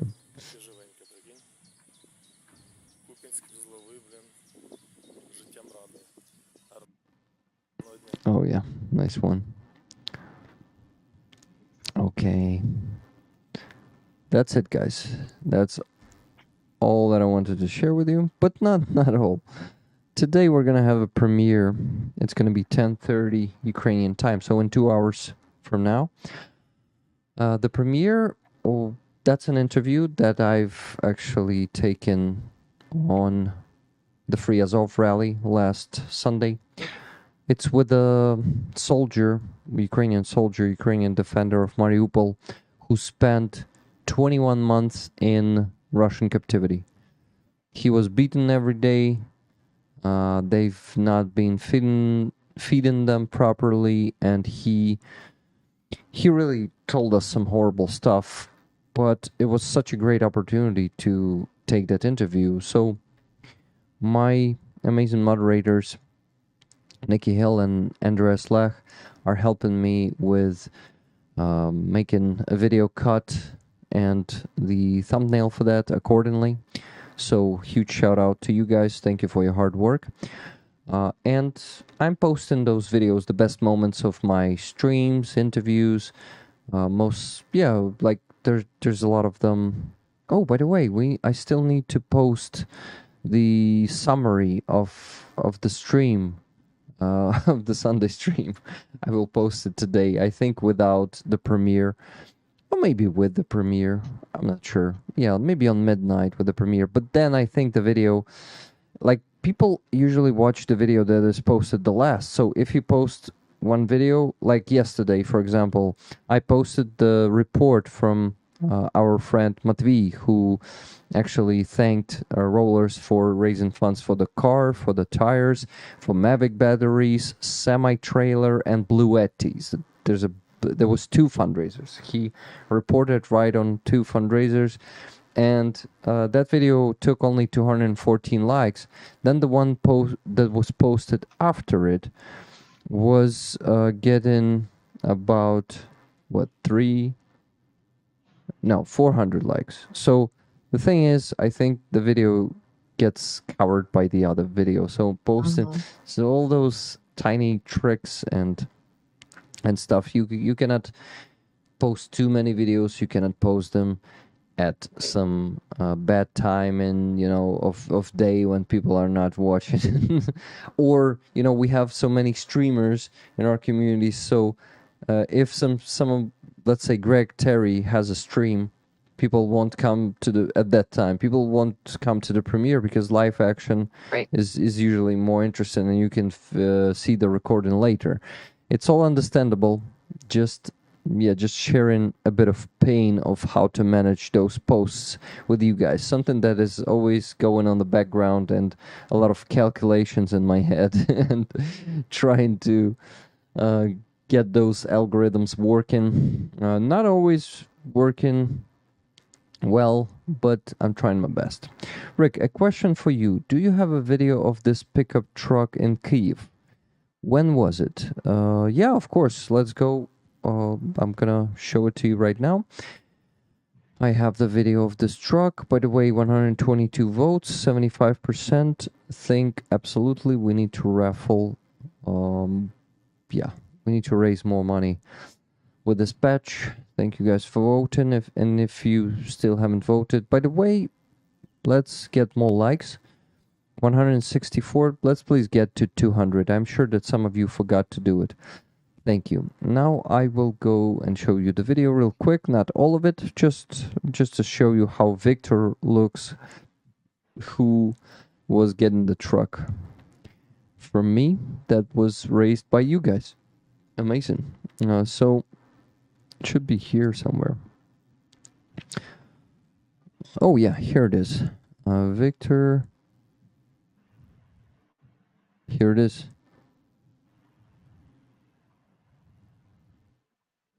Not. Ah, yeah, here it is behind Victor and me. But I'm not sure we've been doing the review of it. Not in this video. Yeah, but here they are, guys. It is from 2 months ago, 23rd of March. Wow, it's going to be 3 months ago. Already April, May, June. 3 months ago. Time flies. I thought it's 2. Anyway, I took interview from him and his brother-in-arms, Yannick, remember? Who has a name just like we called our former president, Yanukovych. What a terrible president he was. He actually led us to Maidan because he wanted to play along with Russia. Actually, no, this is also not the video. You guys gotta find it. Ah, here it is. The next one after it. And here's the flag. Yeah. Actually, the moment about Yanukovych. That's funny. Okay, that's it. Thank you for watching. Oh, I was not showing it on the screen because... Oh, shit, I was using the wrong browser. Rebecca was probably also confused to not see it, right, Rebecca? I figured I didn't get to see it. Nah, it was everyone. Here it is, guys. Here's the video. And... Like Yanukovych. We called Yanukovych Yannick. He's meant to? Yeah, this is the truck. So please go and watch it. It's part 3 of March NAFO trucks. Part 3 with Victor and Kenty Ludden, by the way. Kenty Ludden was there. 54 comments. I really like. That's a proper number of comments. Great job. Thank you guys. Well, lately my videos haven't been getting that much engagement, so it doesn't always depend on how much you post. Right. Also, YouTube somehow is hiding some of the content from the people. I don't know how really it works, but I think it has something to do with the Ukrainian content, because a lot of Ukrainian YouTubers has been complaining about YouTube hiding their videos. Not all of them. Some of them are on top, but still. That's interesting. I hear that about LinkedIn also. Really? Yeah, we have that problem. I follow a lot of some of the interesting leaders on LinkedIn, and I also hear this problem. Got it. Okay. I want to talk about some news together with you, Rebecca. What do you think? Sure. Today, our General Prosecutor Office has came up with a statement came out with a statement that, oh no, it's actually not them. It's the main Directorate of Intelligence of Ukraine. They've identified 4 Russians who executed 4 Ukrainian prisoners of war on the front line. They've taken them captives. They've, I think it was in the middle of oh, I'm so tired. You could probably hear it in my voice. It was in the middle of May. They've taken them captives. You see Deep State is providing the exact location. It's the north of Robotyne. They took captives and executed them right there. So they've breaking the Geneva Convention, and here are their ugly faces and their names. War criminals, Russian war criminals. Abayev Yuri Mayrbekovich, Nagorny Dmitry Olegovich, this asshole. Abutalimov Temirlan Umarovich, another savage. And Amigazaliyev Yusuf Paizulaevich. You hardly cannot see the face of the last one, but I can see it. So yeah, Russians are like this, and this is becoming not a single case. This is becoming a system. They keep doing this on the front line. They are executing our... What did they do? They've executed 4 of our prisoners of war right there in the trenches. They've taken them, they've given into captivity. They've given up to captivity, right? Right. Our soldiers, and those 4 Russians executed them. They deserve to be shown in public. Exactly. That's what I'm trying to do, at least my part, at least to show you their faces, for you guys to know that that's how the regular Russian criminals, war criminals, look. The executioners. Ugly truth. Okay, another... No, maybe you have some comment on that, Rebecca. I don't know why anyone thinks we should be negotiating with Russia, right? And anyone who thinks that a peace could be negotiated doesn't understand the reality of these situations. Yeah. This is how Russia responds. Russia doesn't care about any of the laws. They don't care about any agreements. They do whatever the hell they want. Mm-hmm. And Ukrainians pay the price. I don't... You know, they not only don't understand, they sometimes don't care about Ukraine. They don't care about Ukrainians. Like, for example, we have a list of the countries who didn't sign the communiqué, all right, so-called, of the peace summit that happened last week. Right.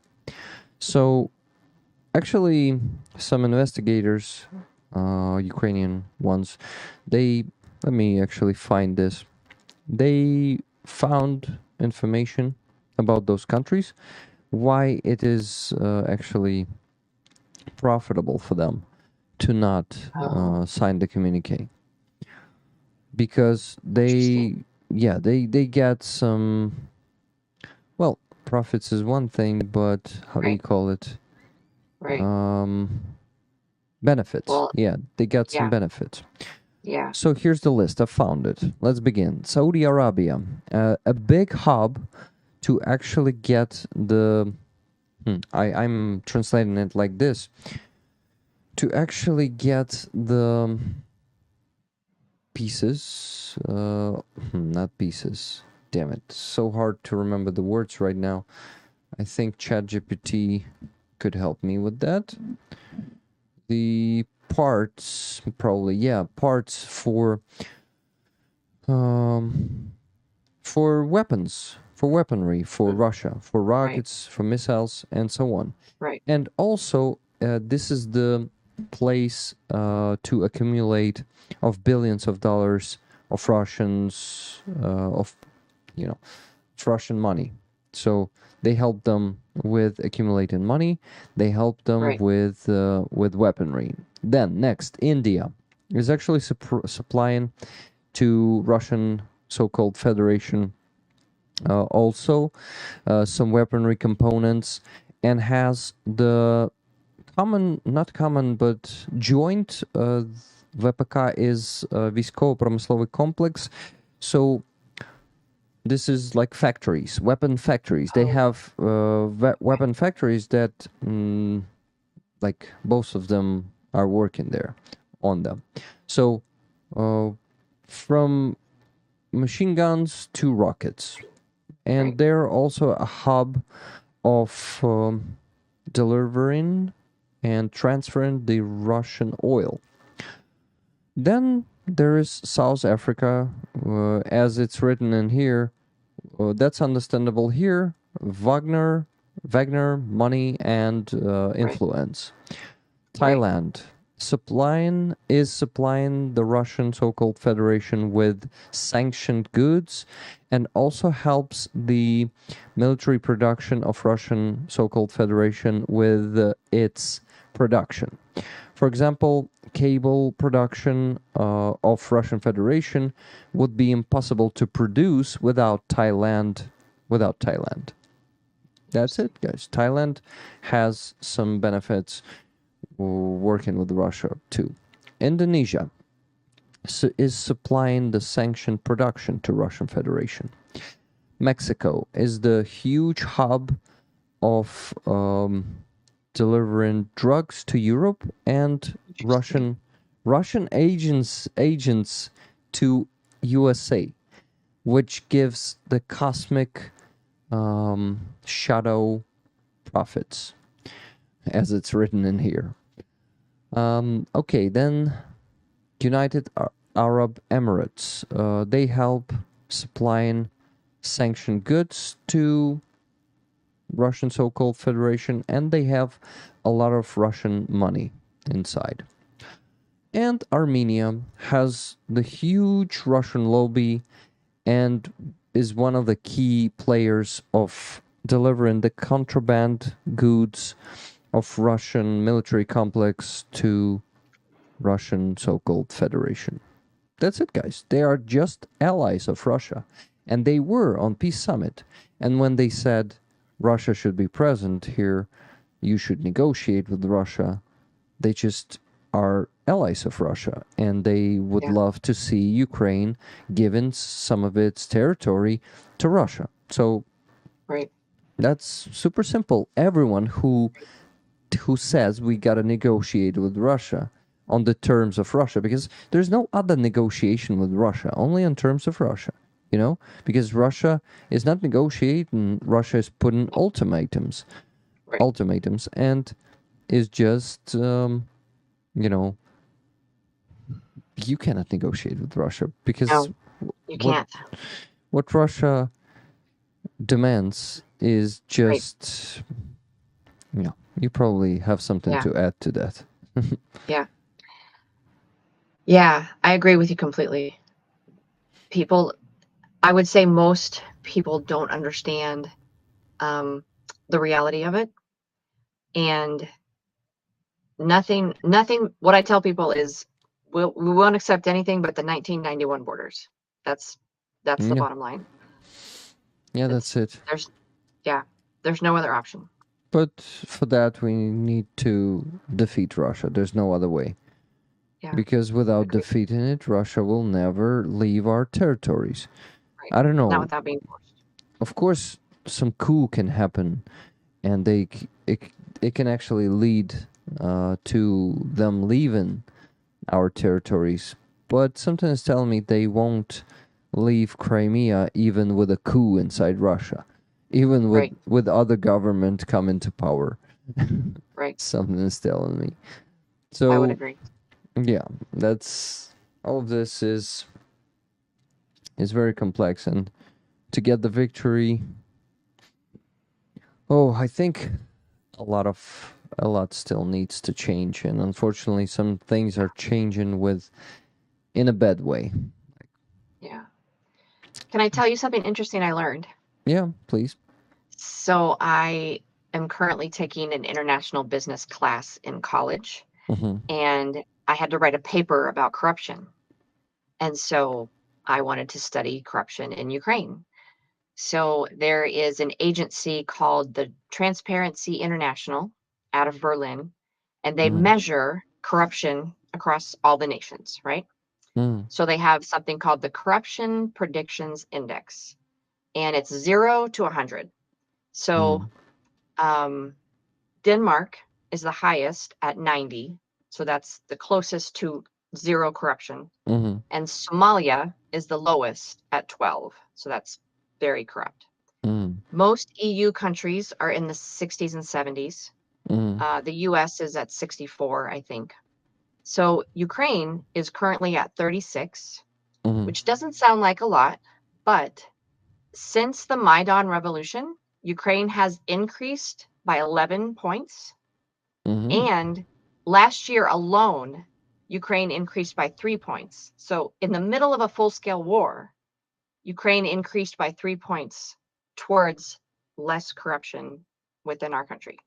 So I find that a positive thing, right? Yeah. This is actual tangible proof. Now, a lot of policies have been put in place, right? Some new ministries. That's tangible proof that Ukraine is working against corruption. They're working to eliminate it, and especially during a full-scale war. So that gave me hope, that gave me just a little glimmer of hope that something good is happening. Yeah, but still corruption. 37 is still not a high rank, and okay, but no other country has made that much progress in that short period of time. Definitely. So And come on. It's our our active civil society, the ones that are defending our country now.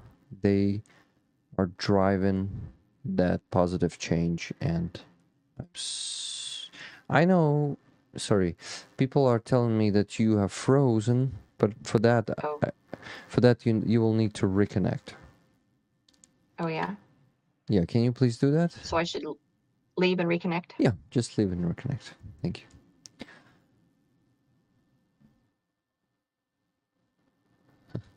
If the order was given, Russian troops wouldn't walk away, they would sprint. They're not leaving those territories that easy, like that fast and that easy. Just Jimmy, it's me, Weedwater, Shardy Weedwater is this guy's. Hello, Jeff. Ukraine, Rick, how are you? Hello, G-Force Bond. I'm good, thank you. Welcome back, Rebecca. Hello. You're unfrozen, thank you.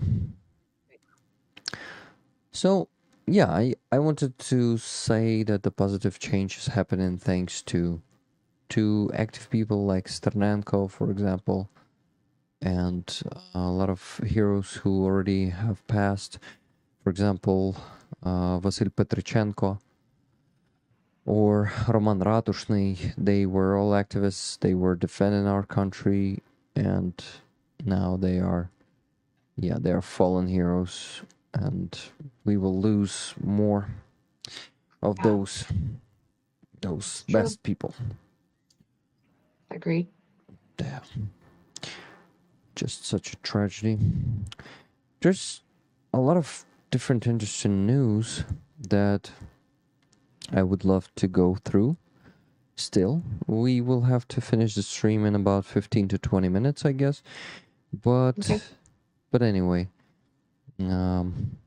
there's interesting stuff there. Maybe some good news? Yeah, good news, guys.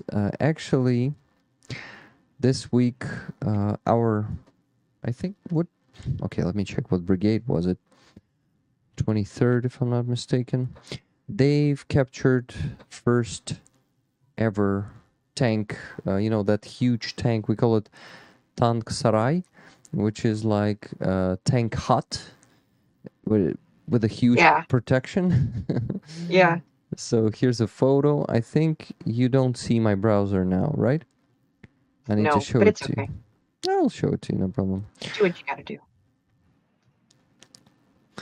So I gotta do that. Now you can see it. So here's a trophy, a tank Oh, nice. hut. Nice. Yeah, so they captured it, and later today, the story on Deep State appeared that actually it happened like that. The tank. Here, let me find the story. It was somewhere in here. Tank. How do you call it? Driver, operator. Yeah, let's call him driver. He actually lost his way. They were going there close to Klishivka, and tank saw one of our M113 vehicles, and that tank thought it's one of their vehicles, of Russians. Oh. And it just started following the M113. M113 was super surprised to see the tank right in behind them, and they thought it's gonna shoot at them. But tank didn't shoot. The M113 of what brigade? 22nd Brigade. Guys, it's the brigade that we were helping to with the truck today, actually. Yeah, so they pulled up in one of the forestations of the tree lines, as you call it, guys. So they parked, and the tank parked behind them. The driver went out of the tank to ask them how to get to Klishivka, and they took him captive. Oh my God. Then they took captives everyone who was still in the tank. They just get down to them in the hatch and said, "Guys, you need to give up because we've took your driver captive." It's such a funny story. Yeah. Deep State told it to us today. I tell ya. Pretty cool. So, guys, how do you like the story? I see a lot of smiley faces there. That's hilarious. Yeah, lucky they weren't in a Bradley. Yeah, if they were in a Bradley, that tank would be destroyed. Bradleys have been shown very high efficiency. Yeah, and actually next patch we're gonna have on our NAFO truck campaign is gonna be Bradley, guys. So you're gonna have a patch to commemorate that fantastic vehicle. Okay, more interesting news. I like to go through the news and to have fun, like in this case, or have some not fun too, because a lot of stories are. There are a lot of tragedies happening here in Ukraine. But, guys, a warning that the world should actually hear, and that should our command hear, so the situation of last year won't happen again. It is about the possible breakthrough of Russian forces. Deep State is reporting here next to the villages of Novogrigorivka, Makivka. All of that part of the front is being held by 3rd Assault Brigade, and 3rd Assault Brigade is reporting that around 10,000 men has been gathered by Russians. You see on the map, you can see it on the screen. Where they are gathering. So in these, how many of them? 6 places. They gathered around 10,000 troops and about to send them to make a breakthrough. A breakthrough happened there last year, and Russians managed to get 2 villages occupied. But our forces made a great... I would say reinforcement. It was 68th Jägers Brigade and 47th? No, not 47th. Some other brigade, which I forget. Oh, it's actually in this post. 62. So let me see. Last year it was 95th Brigade also. Desantno-Штурмова, which is Airborne Brigade. So it was 68th Brigade and 95th Brigade who saved the front from that breakthrough last year.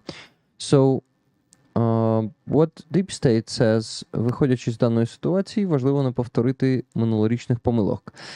Considering the situation, it is important to not really make the mistakes of the last year because the level of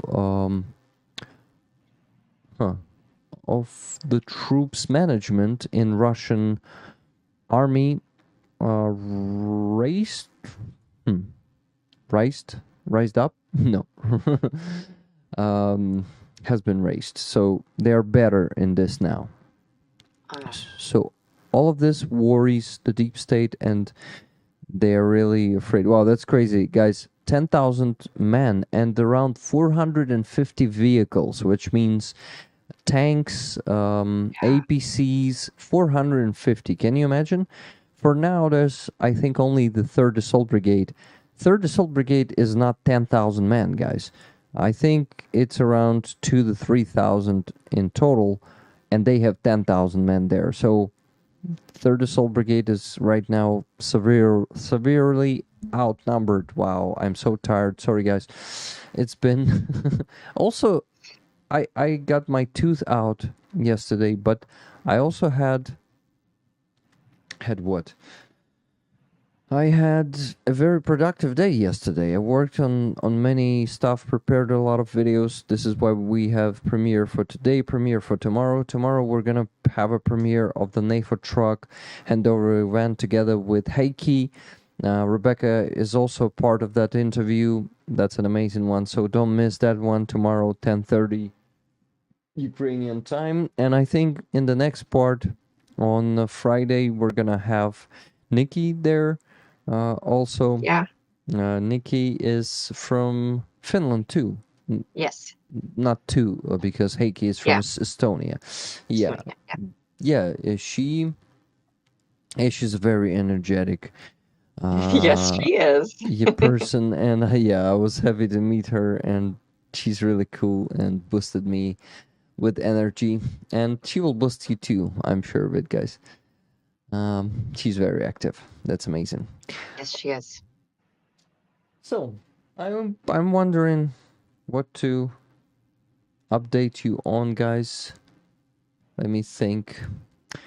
Kraken patch. So I need to make a decision probably right now, so more of you will know. Kraken patch. Let's go and see how many people voted. Yeah, what's the poll result? 133 people voted. That's a good result. Nice. 76% think that absolutely let's raise more. I think that's the majority. Like 76% is a majority, so we need to listen to the majority and raffle it again. As for the rules, guys, if you cannot afford it, I think it's also not really fair to do that raffle with such rules when people cannot afford it. Like $50, because at the previous raffle, people who bought just one ticket had a chance. By the way, I forgot to tell you that we had a winner. Let me go and check, actually. Michael Bisick, if I'm not mistaken, was the winner of a flag who did not contact me and who still, I think, doesn't know that he's a winner of that flag. Let me see. Martin Bisick. Number 684 won a flag. This flag. No, not this flag. This flag. So many flags are lying in here already. Nice. This flag. This flag is signed by the soldiers, which says, thank you, Rick Rollers. Martin Bisick is the winner of this flag. And Martin, if you're listening to this right now or in recording, then you need to contact me. You need to contact me anyway. I need to repeat it on every stream. I see Leslie Boss says stick to $10 ticket price. I think it's a good idea. I think really we need to really give the chance to more people. And we're just gonna make a, how do you call it?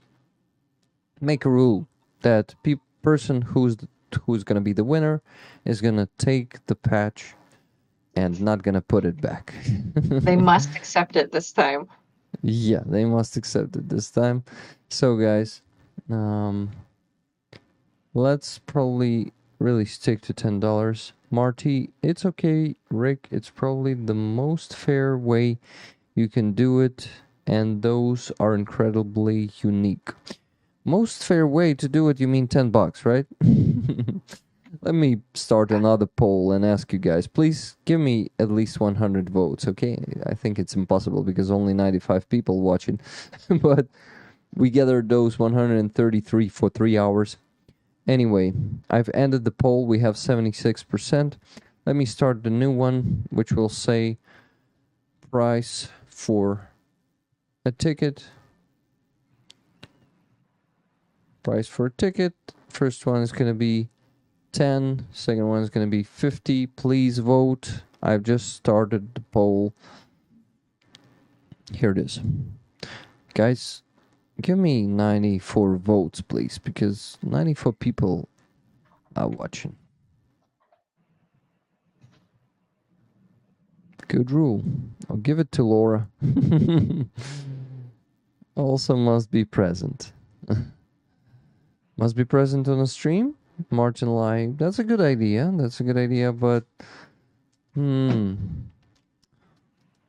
Listen, that's a good idea, though it's not going to be fair if rollers will... But Greg has that rule, and it works. So yeah, a person must be present.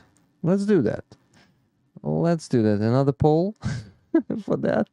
No, I think if you're not present at that moment, we are re-raffling, okay? I think it's going to be fair.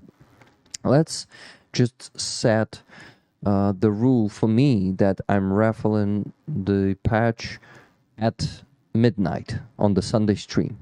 Exactly at midnight Ukrainian time, so you guys gotta be there. If you even decide to leave the stream, you gotta be there at that time. So yeah, that's a good idea. Let's do it as Greg this time. Yep, so you can re-roll after 5 minutes or so. That's a great idea. Thank you, Mr. Willie Madglass. That's a good idea. So what the poll is showing us, 88% on 10, 34 votes. I think 10 is going to be more fair. How do I buy a ticket? In the description of this stream, there is my PayPal. That's a preferable way to buy the ticket or make any donation to our army. Second option, if you cannot do PayPal, second option is buy me a coffee. I just pay some fees from buy me a coffee, so I compensate it with my own money when I want to see some exact sum of money. I thought I was frozen, but it was me watching the video of me there, putting it on pause. So Rebecca, you seem like you want to say something. No, I think they're kicking me out of this space, but I'm usually able to stay until 10. They just turned all the lights off and then they turned it back on. To show you that, hey, we want your attention. Right. Oh, well. Hello.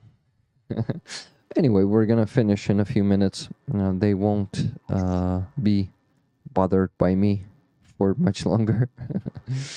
No worries. By me fun. through you. This is fun. You like it? You like the situations like this? Yeah. Thanks. Is there a maximum amount of tickets you can buy? No maximum amount. This is how we maximize actually the fundraiser. How do you call it? Finalization. No. Fundraiser being closed as fast as possible. Yeah. The more money we raise, the better. Thanks, Rick and Tane. Thank you, Russell. Please, guys, please buy tickets if you want already. Start from now. We have today already 7 tickets. 5 from Lynn S and 20. Oh, no, not 20. 2 from Evangelos. Oh, yeah, probably Evangelos is the right way to pronounce it. So, you have yourself some tickets. Woo, the patch is mine then, says Russell. So, Russell, you want to buy 1,000 tickets? What do you think? Then the patch is yours. Really? It's just $10,000. Not much, right? I'm just joking, obviously. But yeah, please, yeah, guys, thank you very much for donating, for buying tickets. Let me see, and please vote in the poll. Only 40 votes. 90 people, 91 person is watching us right now. Rick, there are some questions in the live stream questions channel. Oh, some questions to Rebecca that I missed. Amazing. Let me go there and ask them.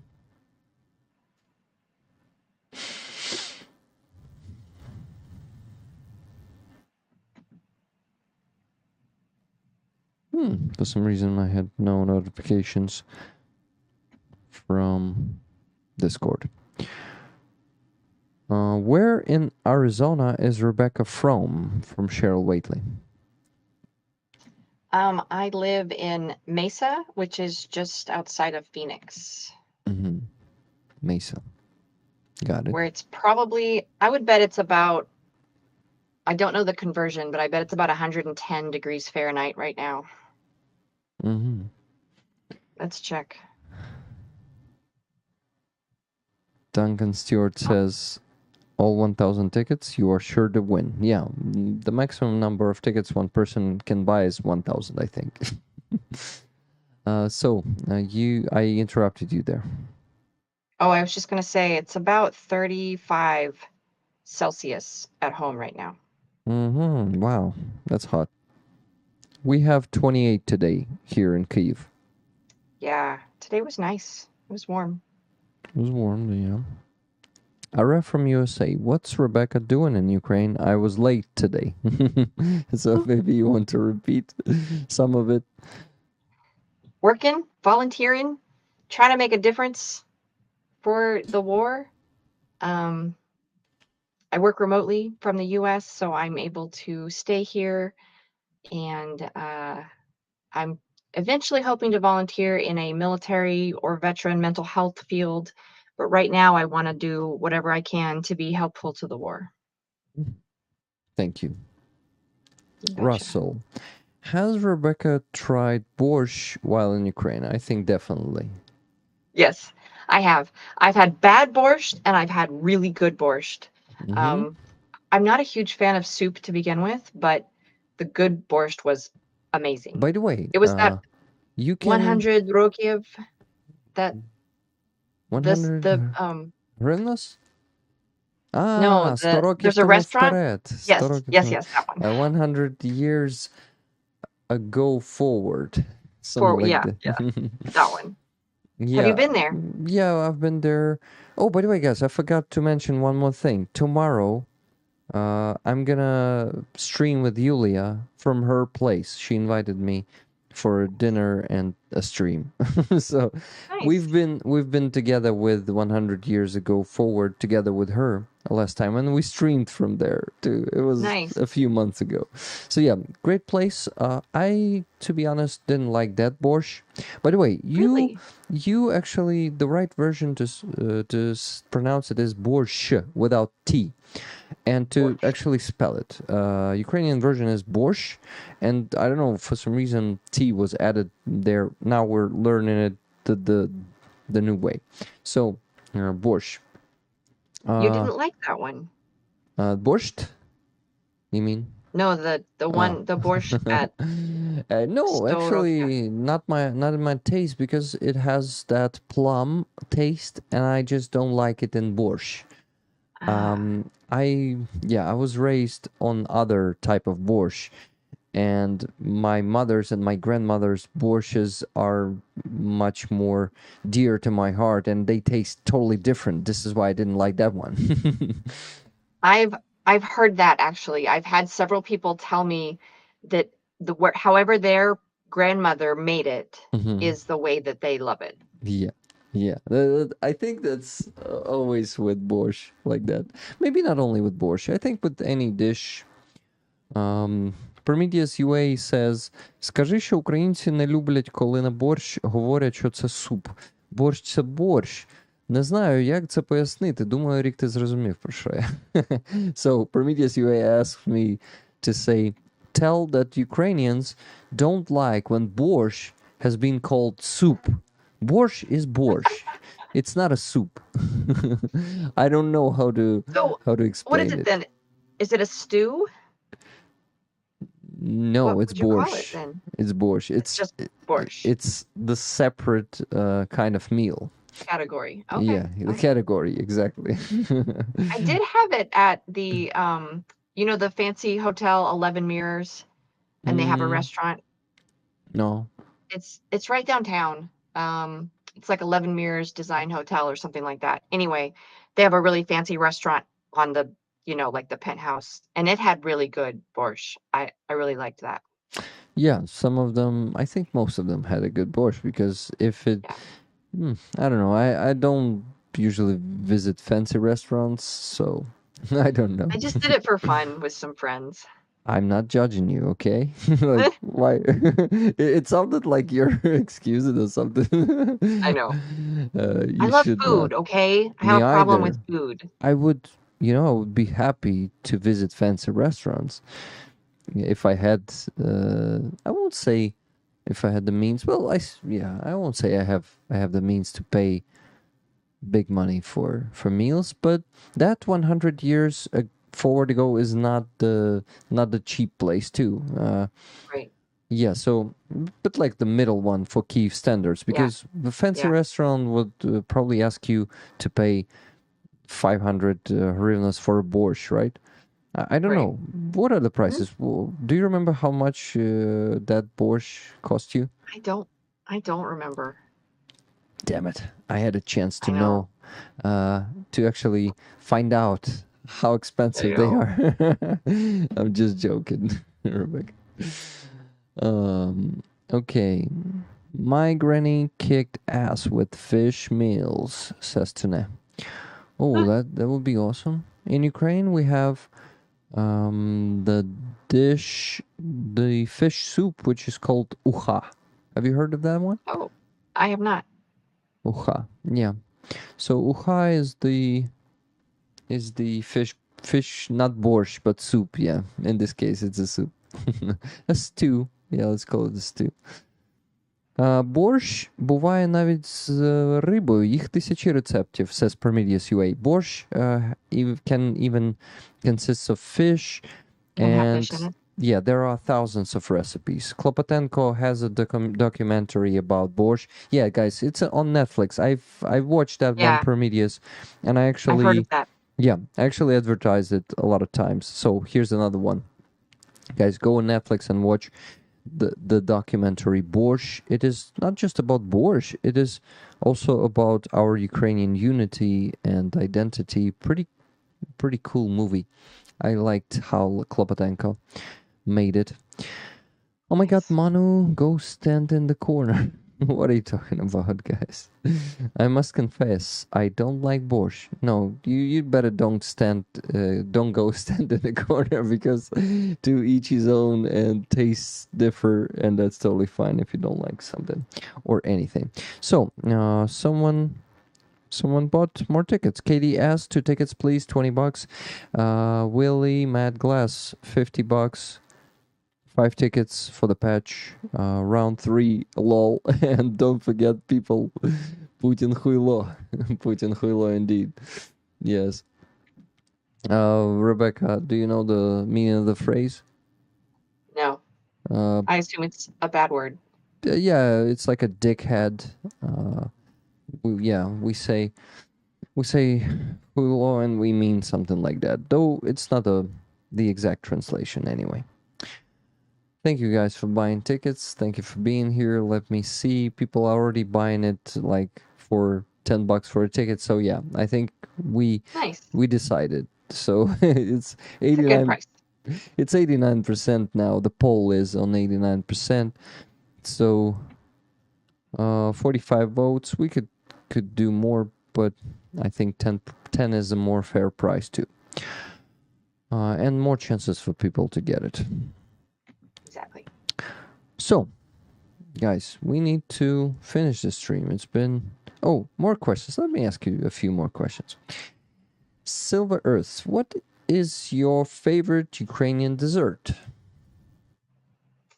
Oh, I don't know that I've had a lot of Ukrainian desserts. What about would you sirniki? consider a Ukrainian dessert? Sirniki. Have you tried those? I don't think so, no. This is the cotton cheese, which is fried on... Yeah. I haven't tried it. I would try it. You will try it, yeah. I'll That's try a anything nice... once. Yeah, you need to, because you're in Ukraine now. Try Right? Exactly. everything at least once. Next question. From Pat Chellan. Is it true that a soldier was beheaded in the past couple of days? His head placed on the roof of his vehicle. Yeah, I've seen that photo. I decided not to show you that blurred photo today, but yes, Russians, there's actually a part from the execution of those 4 Ukrainian soldiers. That's another execution. They execute a lot of our soldiers, and they even decapitate them sometimes. So, yeah, beheaded Ukrainian soldier. Rest in peace. And another war crime. Haji Rebecca, does NATO use transparency int to measure? What do you understand? Yes. Mm-hmm.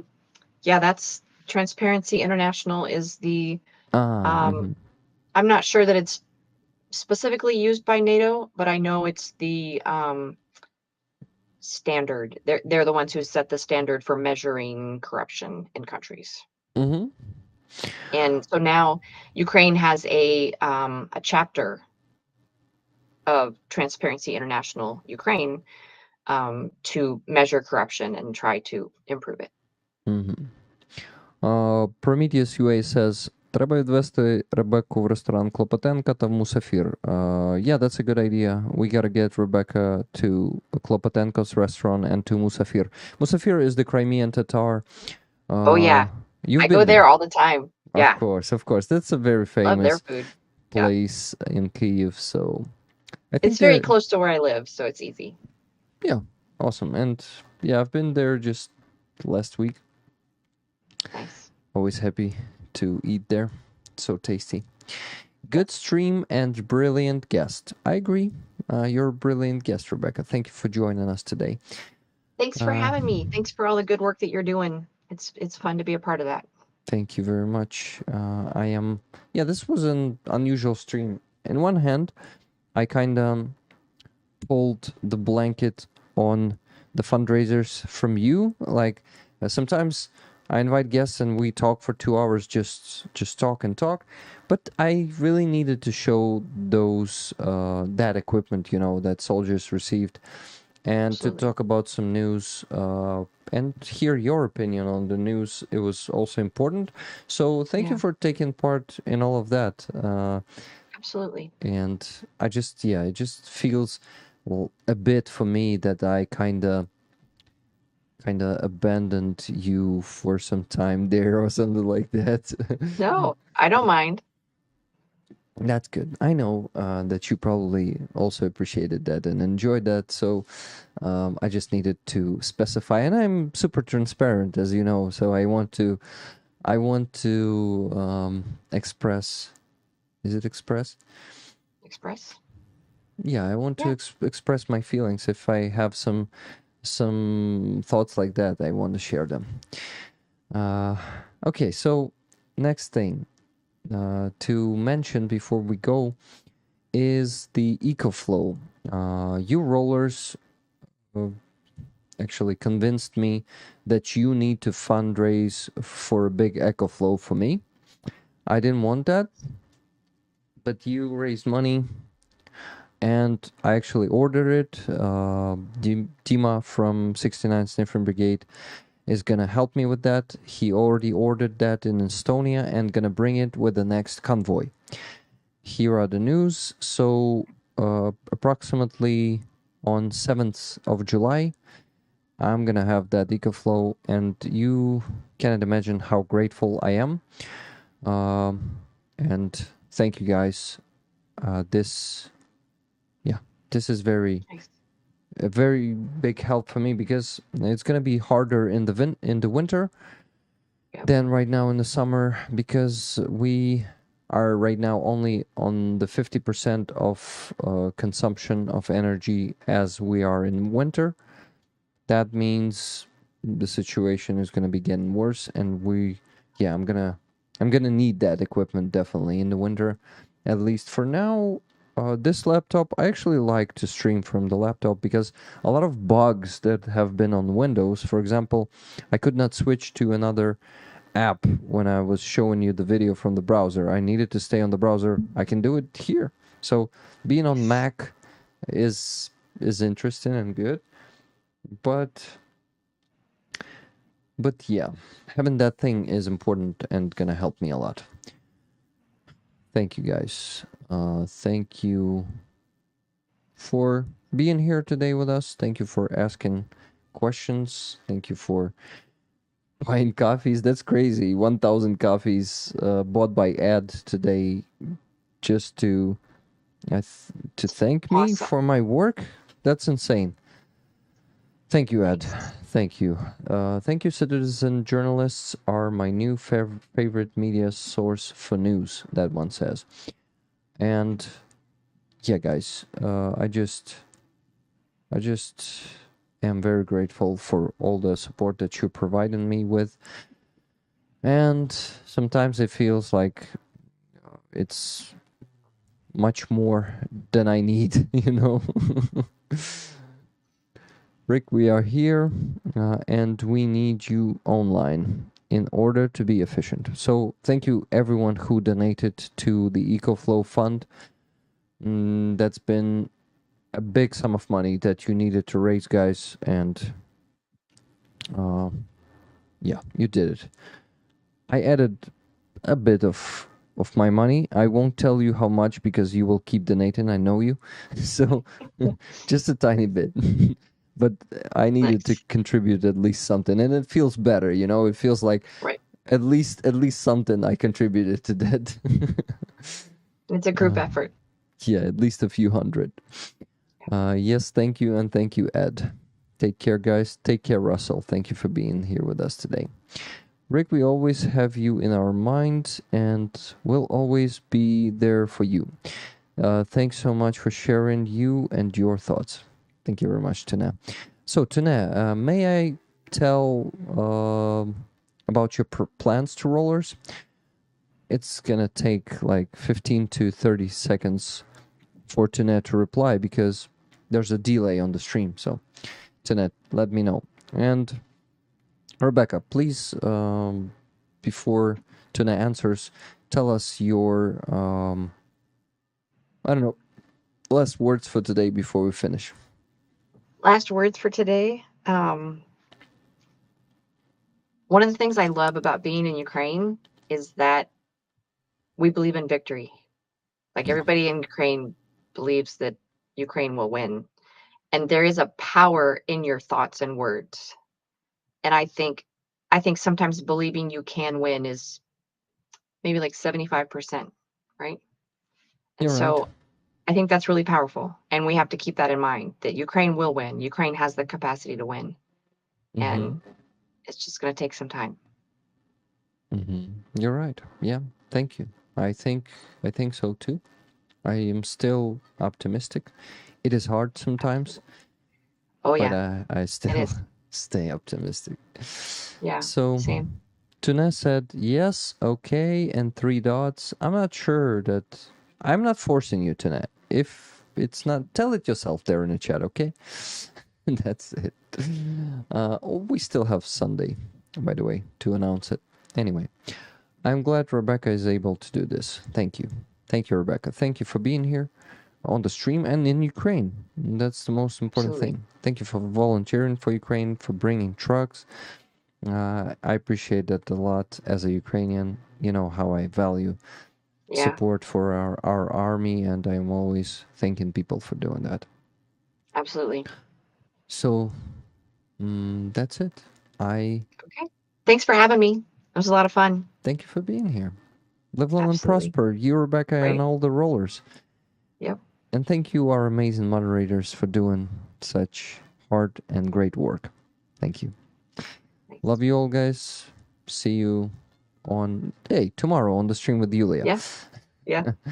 And today on the premiere of the video interview with so much content. So many That's things. it. Yes, so many things.